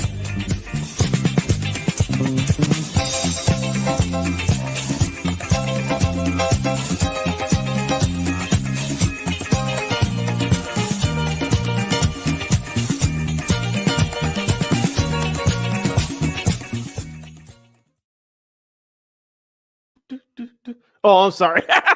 Welcome back to our last segment of the show, last segment of the week, right here on the hashtag Football Friday edition of Second City Sports, right here on Sports Zone Chicago. I'm Sid. That's Lakina. You can get at yours truly via the Twitter and the IG at CK80. Once again, at CK80. That's SIDKID80, SIDKID80.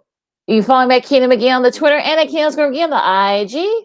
We have less than a half hour left of this fabulous program. If you want to get at us via the comments section, you can go to Sports Zone Chicago's Facebook page or Sports Zone Chicago on YouTube. Type in questions or comments in the comments section. Lakina will get them up on the screen for you. Lakina, let's not waste any more time. Let's bring out our girl who has some exciting news for us. She's on KXRB Radio in Sioux Falls, South Dakota. Here comes our whole girl, Miss Christine, the Queen Manika. What up, Christine? Hi. All right, you want to start out with the good news first? Do I want to start off? Yeah. Is that what you're saying? Yeah. I am engaged. Yay! Very exciting, yeah. Yeah, so how did that engagement come about? By the grace of God is what I like to say. Where did Chris propose to you at? It was at there's a sculpture in Sioux Falls called the Arc of Dreams. I like to describe it as the equivalent to the Bean in Chicago. So it's just one of those big structures that are permanently there.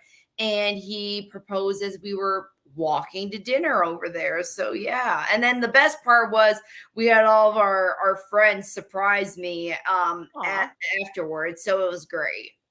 Oh, I love that. I want to know where you guys are registered, so I'm gonna get you guys a gift. So I want to. Yeah, exactly.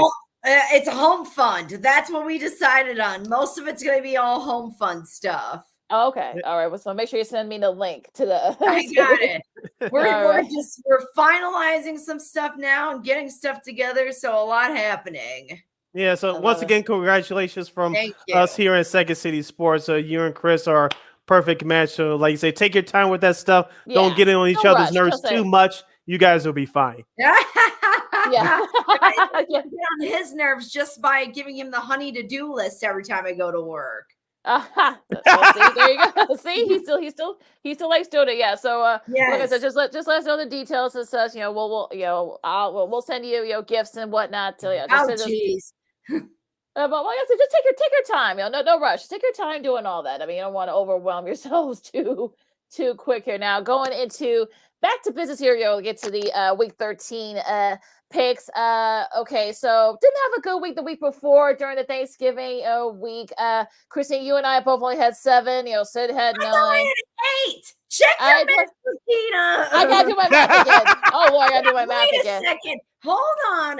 Check your math. 1, 2, 3, 4, 5, 6, 7, 8. I had 8. All right, I had it. Okay, well, I'm glad you got. You're keeping me honest here, Chrissy. You got 8. We both had. The great thing is that we all had 10 last week. So Sid was right. Yeah. So we all had 10. So we all actually did pretty well. So probably our best show at least for me in a little bit. So Sid still leads by 2 games, but the good news is that look, we're still 4 or 5 weeks left, so it's gonna be interesting there. But so you might have to go because my computer is beeping, so you may have to take over here for the first game. All right, the first game up on the docket on Sunday will take place in Atlanta, Georgia. It's between the Atlanta Falcons, who are 5-7. They'll host the 4-7 Pittsburgh Steelers. The Falcons lost a close one at Washington last week, 19-13. Pittsburgh upsets Indianapolis at Indy on Monday Night Football last week. Christine, I'll start with you. Pittsburgh is favored by 1 point on the road. Talk about a pick 'em. Atlanta, they've had a lot of great games this season. They've even impressed me as some of the underdogs this season. But I think this is a tough one. I think Pittsburgh is going to enjoy the atmosphere being on the turf and being in a dome, actually, Atlanta. So I think they're going to adjust pretty well. I don't think the traveling is going to make that much of a difference. It just kind of depends on how the players are feeling. So I'm going to pick the Steelers. I will go with the Atlanta Falcons only because they're at home. They had a chance to take the game from Washington last week on the road. It was a close one, but they failed to execute down the stretch. And so I will go with the Atlanta Falcons. Lakina is getting her audio situated. We'll get her pick from that game in just a moment. Let's go to the next game. This will be taking place in Detroit's Ford Field. It's the 4-7 Lions hosting the 4-7 Jacksonville Jaguars. Of course, Detroit went back to their losing ways last week, but they've been playing a whole lot better. It went down to the final play at home against Buffalo on Thanksgiving Day. I know a lot of the nation was impressed by that. The Jacksonville Jaguars, they actually came back to beat Baltimore last week on a 2-point conversion, beating Lamar Jackson and crew. And Jacksonville is favored by 1. So who do you have in this one? Jacksonville got lucky last week, and here is why. I believe Justin Tucker had about a 68-yard field goal, if not 70-yard field goal guarantee. That guy can make it on any day. He was so close to getting it. So that's why I say that they got really lucky, and that was kind of like Jacksonville's Super Bowl, you can say. For Detroit, I don't think their team right now is the solid answer. I think it's the coach that's really motivating them right now. I think it's all the coach that's encouraging them to keep going, win or lose situation. And that goes with Jared Goff too. I don't think he's the answer for the Lions at the moment, but I do believe the coach is the answer. And because of that, I'm going to pick the Lions, and they're at home. I'm going with Jacksonville. They're a 1-point favorite on the road, so this is really a toss-up game. I know both teams are 4-7, looking to improve. Jacksonville, they can possibly make a surprise run toward a wild card, but they still have a long way to go. Let's go to Minneapolis, where the 92 Minnesota Vikings will host the 7-4 Jets. Of course, the Vikings last week bounced back with a Thanksgiving night win at home against New England. You saw what New England did last night, which is absolutely nothing. And of course, the Jets embarrassed the Bears last week. The Bears are embarrassing themselves as well, but we won't get into that.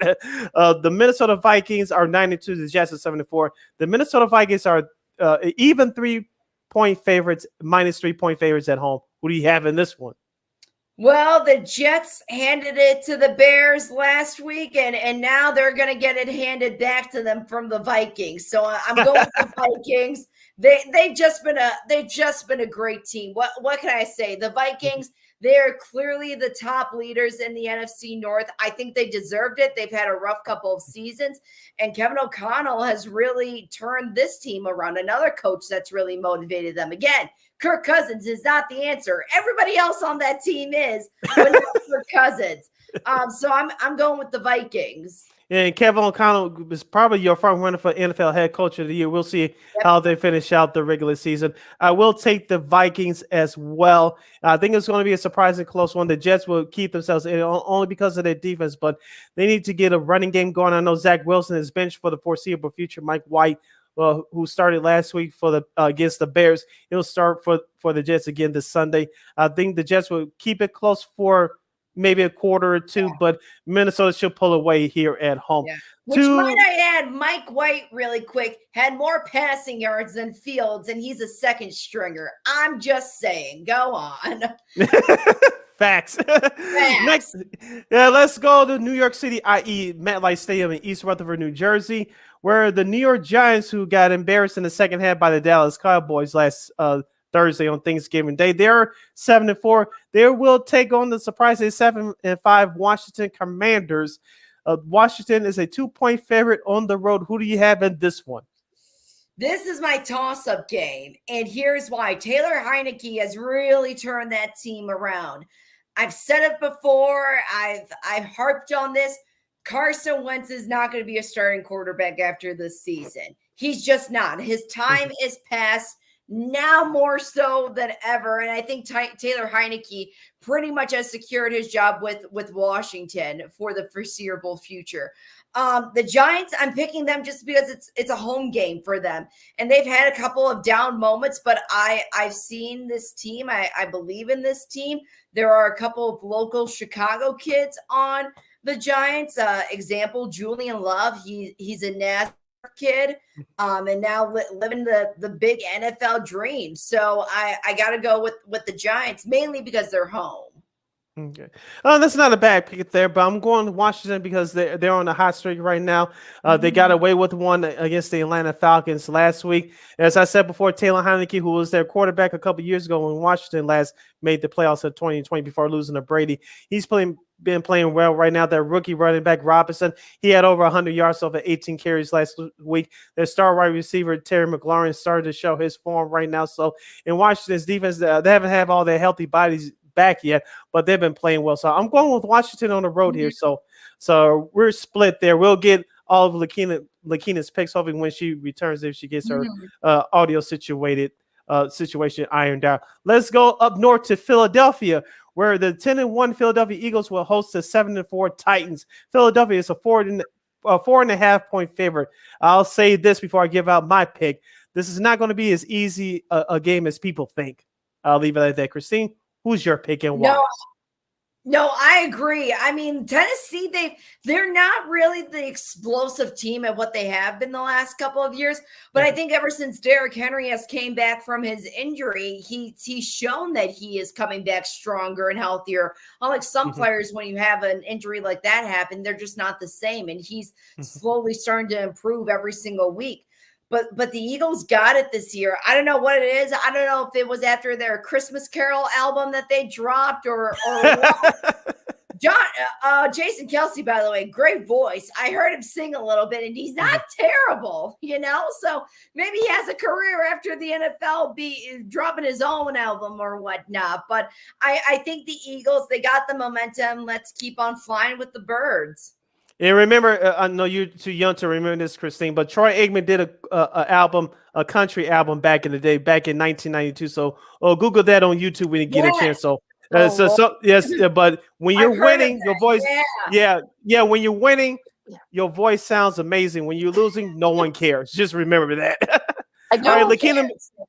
I go away for like a couple minutes. You talk about Troy Aikman's ill-fitted country album. Like, okay, I know I missed it. He just has a great voice. He does. He really does. I've heard his album. Actually, his win actually doesn't sound too bad. So yeah, but like you guys said, winning is like a great, your voice everything sounds better, everything tastes better. So yeah. All right, Lakina, since you rejoined us, we're going over the Titans and Eagles game. The game will be on Fox on Sunday. Philadelphia is a 4.5-point favorite. Christine, who did you go with again? I went with the Eagles. Okay, who's your pick, Lakina? Since they're at home, I'm picking the Eagles too. I'm going with Philadelphia. But as I said before, don't be surprised if this game comes down to a last-second play or a last-second field goal. I think the Titans will keep this close. And remember, A.J. Brown, the star wide receiver for Philadelphia, this will be his first game against this old team since being traded from Tennessee this past offseason. Let's go to Baltimore right now, where the 7-4 Baltimore Ravens will host the 3-8 Denver Broncos. Baltimore is a 9.5-point favorite. As we talked about earlier, Christine, Baltimore lost in a heartbreak fashion on the road last week at Jacksonville. Denver, everybody's yelling at Russell Wilson and then some, and their head coach Nathaniel Hackett may be looking for a pink slip and a link card at the end of the year. Who do you see winning this matchup? Like I was when Lakina, you missed it when Justin Tucker had that 70-yard field goal. I bet you any money he makes that in his sleep on any other given day. Mm-hmm. So the fact that he missed that, Jacksonville is pretty lucky that he did. They're not going to let that happen again. And just to think with Nathaniel Hackett, we wanted him as our Bears head coach. Right. Do you remember? We were advocating for that. And at least the front office clearly saw something that we didn't see. Thank God they did, because then we'd probably be in the same situation that Denver is right now. So with that being said, let's ride Ravens. I'm going with Baltimore too. Yeah, I'm picking the Ravens as well. I mean, I don't. Yeah, how did that not go in? I don't know. Right. He just half a yard short, but it is what it is. So, what games have y'all done so far? We'll get your winners real quick. We'll do the networks do our quick recap. So we'll get Lakina's picks right now. Steelers and Falcons. This game's in Atlanta. Who's your pick? It's a toss. I'll pick the Falcons, I guess, because they're at home. Okay. Jacksonville Steeler. at Detroit. What was that, Christine? Who'd you guys pick? I said I was the lone Steeler. Oh, you picked the Steelers? Well, I did. It worked out for you on Monday, so we'll see what happens. So who would you have? I had Atlanta. Okay. And what other games have you guys done? Okay, Jacksonville and Detroit. I took Jacksonville, and Christine took Detroit. I'm picking Detroit too. I don't know why, but I feel like I think the Detroit might be might want to finish strong here. So yeah, I got you. Christine got the Lions. I have the Lions. You've got the Jags. Okay, who else? Okay, Jets and Vikings. We both took the Vikings. Vikings. Okay, and then Washington at the New York Giants. I took Washington. Christine took the Giants. Oh, this is a pick one. Can it be a tie? Okay. So, Christine, you had the Giants, right? I did. Okay. I'll pick the Commanders. Yes, Lakina's on my side. But it'll be interesting though. But yeah, nonetheless. So we are okay. So we're all caught up. Yay! Mm-hmm. All right. All right. Next game, we'll have the Houston Texans hosting the return of the Deshaun Watson game as the Cleveland Browns at 4-7 will travel to Houston to take on the 191 Houston Texans. That game will be seen on CBS on Sunday. Cleveland's a 7-point favorite on the road. Friend of the show, Mr. Spiro Diaz, will be calling that game for CBS. I know everybody and their mama, as the kids would say, as far as national media, will be down there. Of course, this is Deshaun Watson's return from that 11-game suspension. Christine, who do you have and why? First of all, I just want to commemorate the 10 women that are going to go to that game with their lawyer amid all this crazy media frenzy. That takes a lot of courage to do in itself. It doesn't matter who wins or loses in that game. That is something that needs to be acknowledged because those women, whether you believe them or not, they clearly have been through something traumatizing. And the fact that they want to show their face and show people that they're not scared of what they have experienced, it says a lot. So I want to commemorate those 10 women, first of all. And I really hope Houston just stomps Cleveland's ass on Deshaun Watson. So I'm picking Houston. Yeah, Lakina? yeah, I think, you know what? Good Lord. I mean, it's going to be a lot of emotion. It's going to be a lot of stuff happening. I feel like Lovie Smith's going to have his guys ready for this particular game. You know, there's a reason why he was going to be back for this game. I'm talking about Deshaun Watson. So right. I think that it's going to be ugly, but I think the Texans will win this game. If anything else, I think a lot of Americans are going to be rooting for the Texans. So I think strange things have happened in this rivalry. So I'm going to say the Texans. Yeah, I'll go with the clean sweep as well, even though Cleveland's a better team. But I think Houston, like you said, Lakina, Lovie Smith was brought down there to the Texas organization for a reason, to bring some respectability to their organization. Like you said, I think he'll keep his guys under wraps in terms of emotion. I think it's going to be a closer game than what people expect. I'm sticking my neck out. I'm going with the Texans. Going to be a lot of emotion there in this game. So first of the 3 o'clock games, you got the Seahawks and the Rams. Sid, you start this one for us. The Rams should have any and everybody who's been injured to be on injury reserve for the rest of the year. We know Matthew Stafford, Aaron Donald's now out with that ankle. Cooper Kupp is done perhaps for the year. You saw that game against Kansas City last week. They gave it a fight, but they just don't have the talent right now. So there may be some more problems ahead for that roster and that organization, but we'll talk about that another time. For Seattle, they had a bad loss last week in overtime against the Las Vegas Raiders. I expect them to bounce back. Even though they're on the road, they're still in the playoff hunt. I'm going with the Seahawks. And Seattle's favored by 7 points. Christine? Yeah, I'm going to go with Seattle too. The Rams are literally just beat up right now. I mean, you can't really blame Sean McVay for what's going on this season. You can't really blame any coach because of the injuries. It's a shame that Stafford is still probably going to be out. I can only assume that it's for a lot of precautionary reasons, considering, you know, his wife's Kelly history with head injuries and just, you know, making sure that he stays healthy. So that is respectable in itself. But yeah, they're just beat up, and Seattle is still in the hunt. Surprisingly, Geno Smith is really turning this team around too. Yeah, absolutely. And I was making a clean sweep, but I say the Seahawks as well. I mean, for all the reasons you guys have said, I mean, you know, Stafford is out there. I think I saw Sean McVay made it official. So he, you know, it's going to be John Wolford again for the Rams. You know, Aaron Donald's going to miss his first game of his career. Oh, I think not really his first, but sort of like it's just his second game, I believe. So yeah, I think the Seahawks are going to want to smart from that loss against the Raiders last week. So I'm going to pick the Seahawks.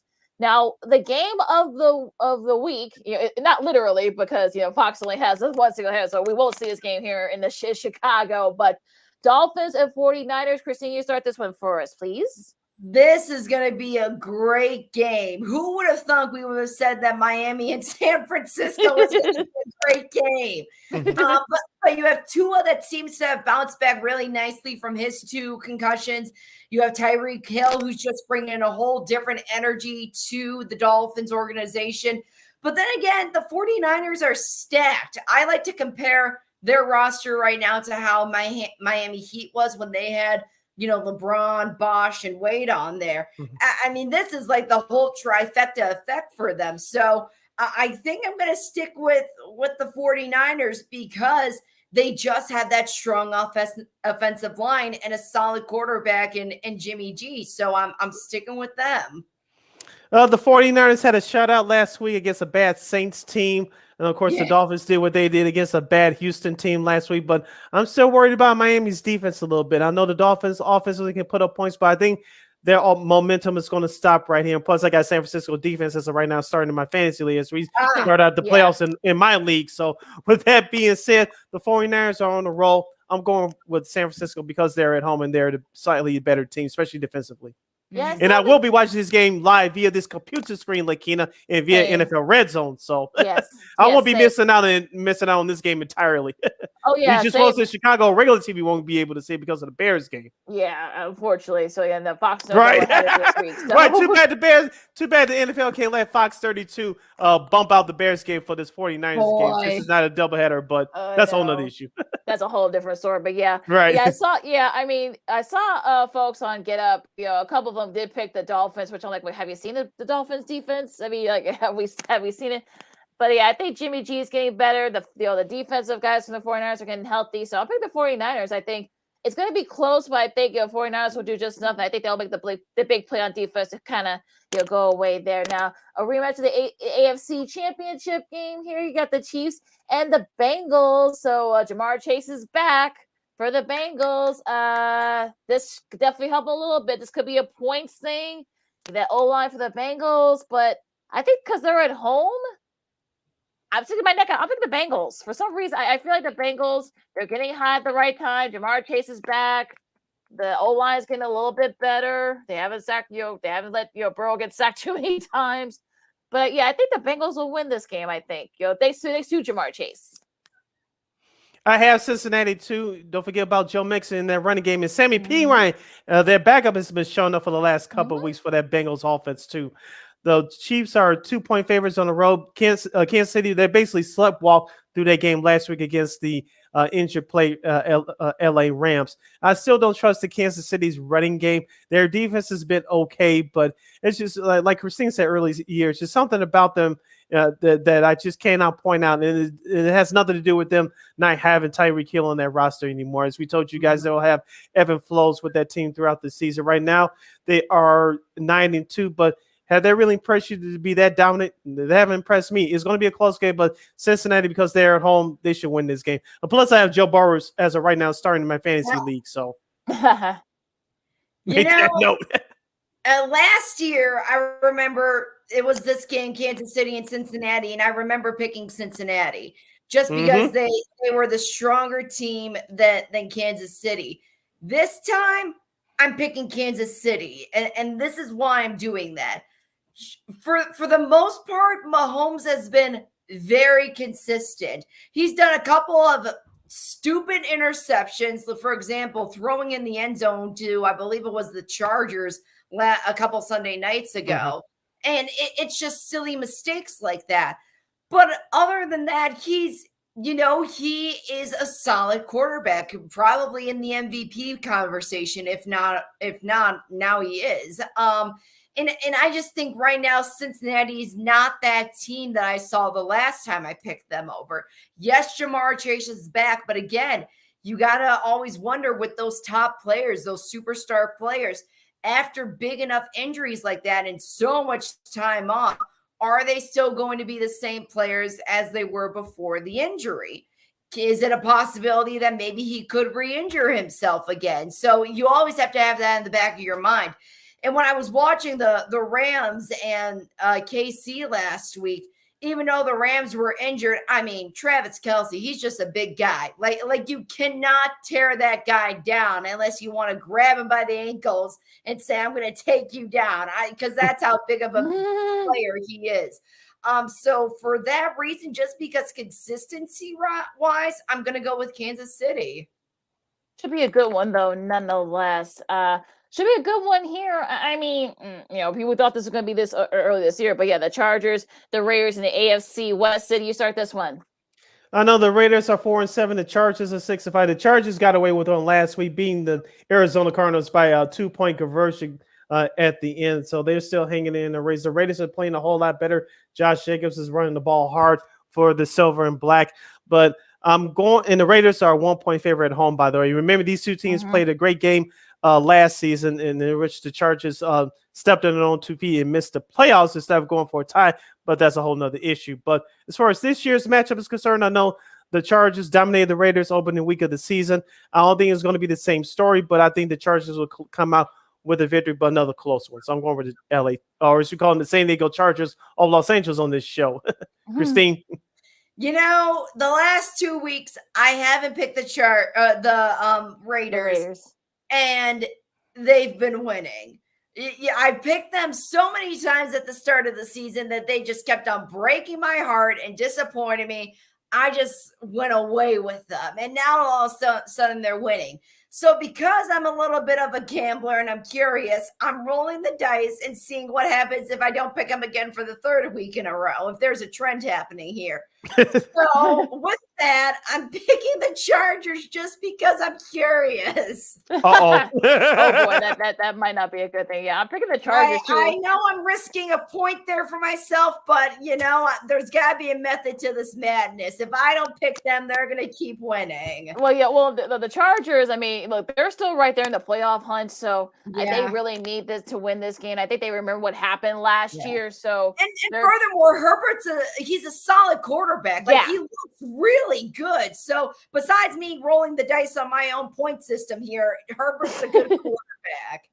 Exactly. So, look, it should be a fun game nonetheless. If the Chargers even can slow down Josh Jacobs, he's a little bit banged up, so that could be an equalizer. So you might be okay here, Christy. So I'm picking the Chargers. And Khalil Mack looks great. Yeah, he does. Chargers. Yeah, he does. And they still got a shot at the playoff too. They're still right there in the playoff hunt. So yeah, they really need this win. So yeah, I'm gonna pick the Chargers here.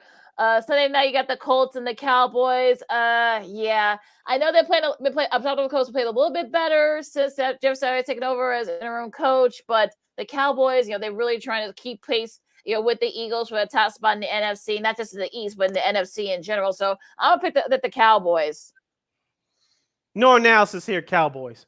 Yeah, I'm going with the Cowboys. I will say though, Jeff Saturday is proving a lot of people wrong when it comes to how experienced he is, or if he can handle this type of job. He maybe secured his job at least for another year just to test him out to see how he really does in a full season. Yeah, should be interesting nonetheless. Now, Monday Night Football here, and there will be a Manning cast. Manning cast is back, so it's going to be ESPN, ESPN2, and ESPN Deportes, Saints and Bucks here in the NFC South. I know the Bucks have had various injury issues and such, but yeah, the Saints are just they're just not that good. So I'm picking the Bucks. Keep it simple, short and sweet. I'm going with Tampa Bay as well. Yeah, but I was going to say Tampa Bay, the Red Rifle is still not doing it for me, so. All right, going back to, of course, Packers and Bears, and our buddy Mark Grody just posted this on his Twitter.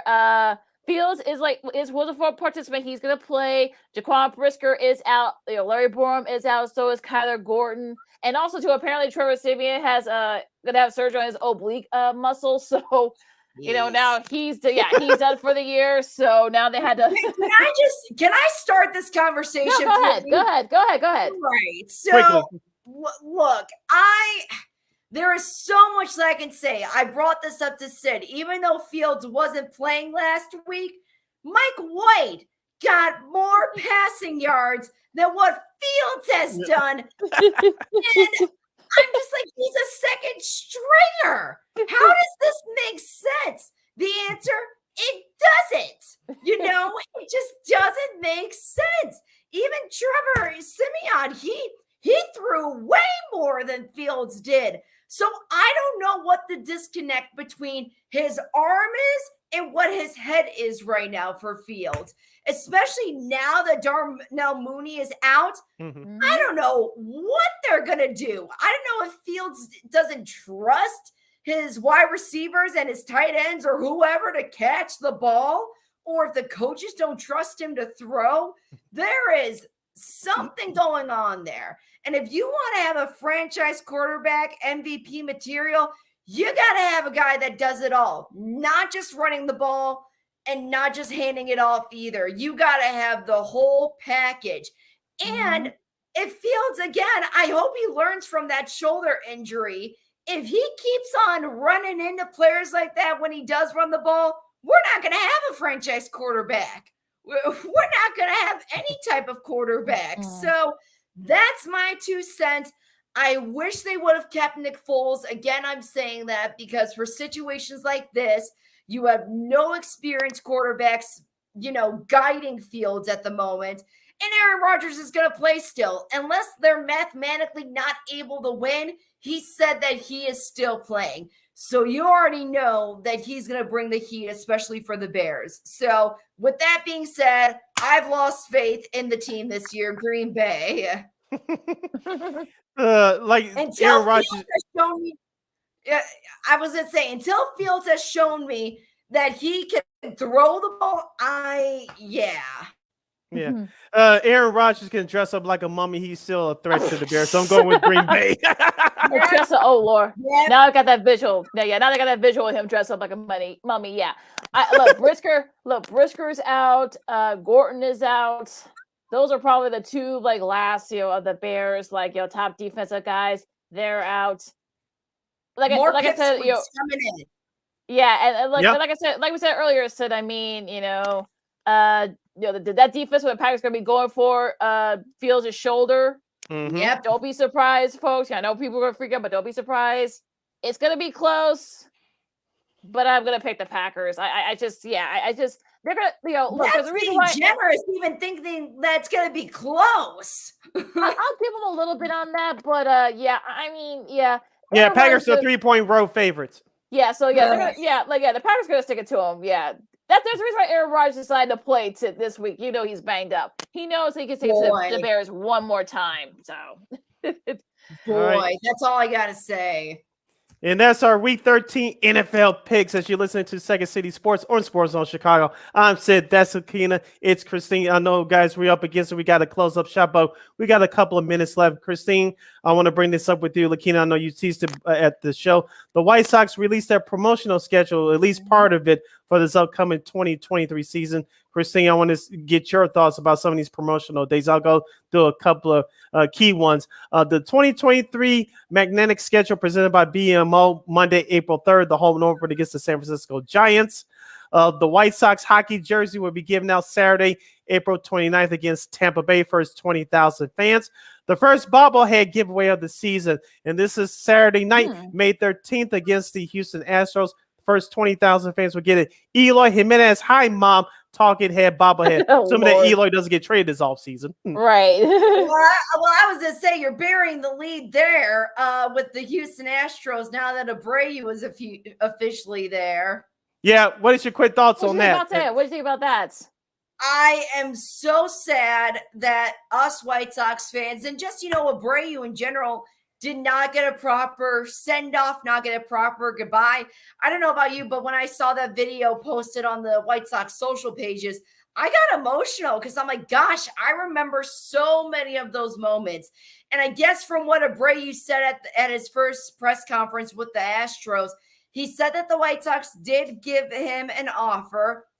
Clearly by the outcome, it wasn't the offer that what he was hoping for. And I think that's a poor choice in the front office part of it. But I wish Abreu the best. I hope that he does really well for the Astros. And I hope that the White Sox fan, when Astros do come to Chicago, that instead of booing them right away, that we at least give a round of applause for Abreu. Yeah, and that's May 12th through the 14th that the Astros will visit Chicago. That's Mother's Day weekend. Yeah, and that's Mother's Day weekend. So the White Sox fans will do the right thing. They'll cheer for Abreu, but boo the rest of the Astros. So, that's how that's going to go. Just going through some of the other promotional dates for the upcoming 23 season. The Summer T-shirt series, the first one will be Thursday, June 9th against the Dodgers, the first 10,000 fans. Of course, the White Sox Hawaiian Shirt Day, Saturday, June 10th against the Miami Marlins, first 20,000.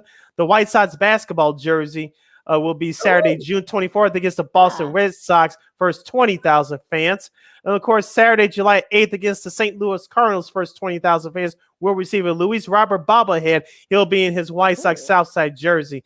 And something new for this year, Saturday, August 12th against the Milwaukee Brewers, the first 10,000 fans, 21 and older, presented by Miller Lite, will receive a White Sox football jersey. Yeah, I like that. Yeah, you can check this out on the White Sox official website or our guy Jordan Lozowski, who he works for, SoxOn35th.com. And a couple other jersey giveaways to wrap up the season. Saturday, September 2nd against the Kansas City Royals. First 20,000 fans will receive a Los White Sox soccer jersey. Those are always popular. And then Saturday, September 16th against the Minnesota Twins. First 10,000 fans, 21 and up, presented by Miller Lite, the White Sox Irish jersey, halfway through St. Patrick's Day. Man, they're just hitting all the major sports, a basketball jersey, soccer, football. That's pretty impressive. Yeah, that is pretty cool. If you look, Christine, y'all know you were there last year on July 4th against the Minnesota Twins when they only had the 10,000 bobblehead giveaways for Parker Norcross. I was lucky to get one of them, by the way. You know, the White Sox fans is the way we do. There's usually long lines before those gates open up for those bobblehead days. It's going to get ugly this year for those jerseys as well. Yes. Remember those Southside hockey jerseys last year? You thought that was hot. It's going to be even hotter this year. I promise you. Yeah. Well, here's the thing. I lovingly say my mother runs on her own time. But for the first time in a long time, we actually showed up an hour early to that 4th of July game. Still didn't get a bobblehead. Oh, my gosh. Oh, dear. Yeah, I know. Right, so I was lucky to get mine. And I was there so that was probably 45 wild. minutes to the gates being open. Yeah. Oh, goodness. Yeah. Oh, wow. All right. I know we're running up against it. So, real quick, do you guys think the U.S. can beat the Netherlands in the knockout stage in the World Cup tomorrow? Call me crazy, but yes. Oh, okay. Oh, okay. Yeah, I'll say. That's we'll see. okay. Yeah. No. It's fine. Well, yeah, it's fine. It starts knockout rounds. You can watch on Fox and FS1. You know. I know they play tomorrow morning, so it's going to be interesting there. One more thing I want to ask you guys before we disperse here. Yeah. So do you have really quick? Do you have a list of top free agents you want? We asked Shaun about this earlier. Do you have like a top free agent that you hope the White Sox could go for in signing? I mean, it'd be something if we get Aaron Judge, but I don't think that's going to happen. If anything, that would be the top guy on my list, especially now with the Abreu gone. We got to get a big hitter out there, and he would be it. But we'll see what happens. What about Cody Bellinger? He got released from his contract from the Los Angeles Dodgers. He's been struggling in terms of hitting, but he can really bring it defensively. You know, the White Sox need outfielders that can play defense. The only one you have is Luis Robert. Yeah, and White Sox, they've done a lot of good hitting things with players that have struggled, and I think they can turn him around too. Yeah, he's looking for a 1-year prove-it deal, so we'll see what happens if the White Sox look his direction. Yeah, well, so yeah, you want to give up a lot of money for him. Like you say, he's going to be looking for a 1-year prove-it deal, so it won't be an issue there. With that said, you follow me at Keenan McGee on the Twitter and at Keenan McGee on the IG. You can follow yours truly, City Brown, on the Twitter and the IG at CK80. Once again, it's CK80. That's SIDKID80. SIDKID80. Where can the lovely people follow you, Christine? They can follow me at Manika_KXRB.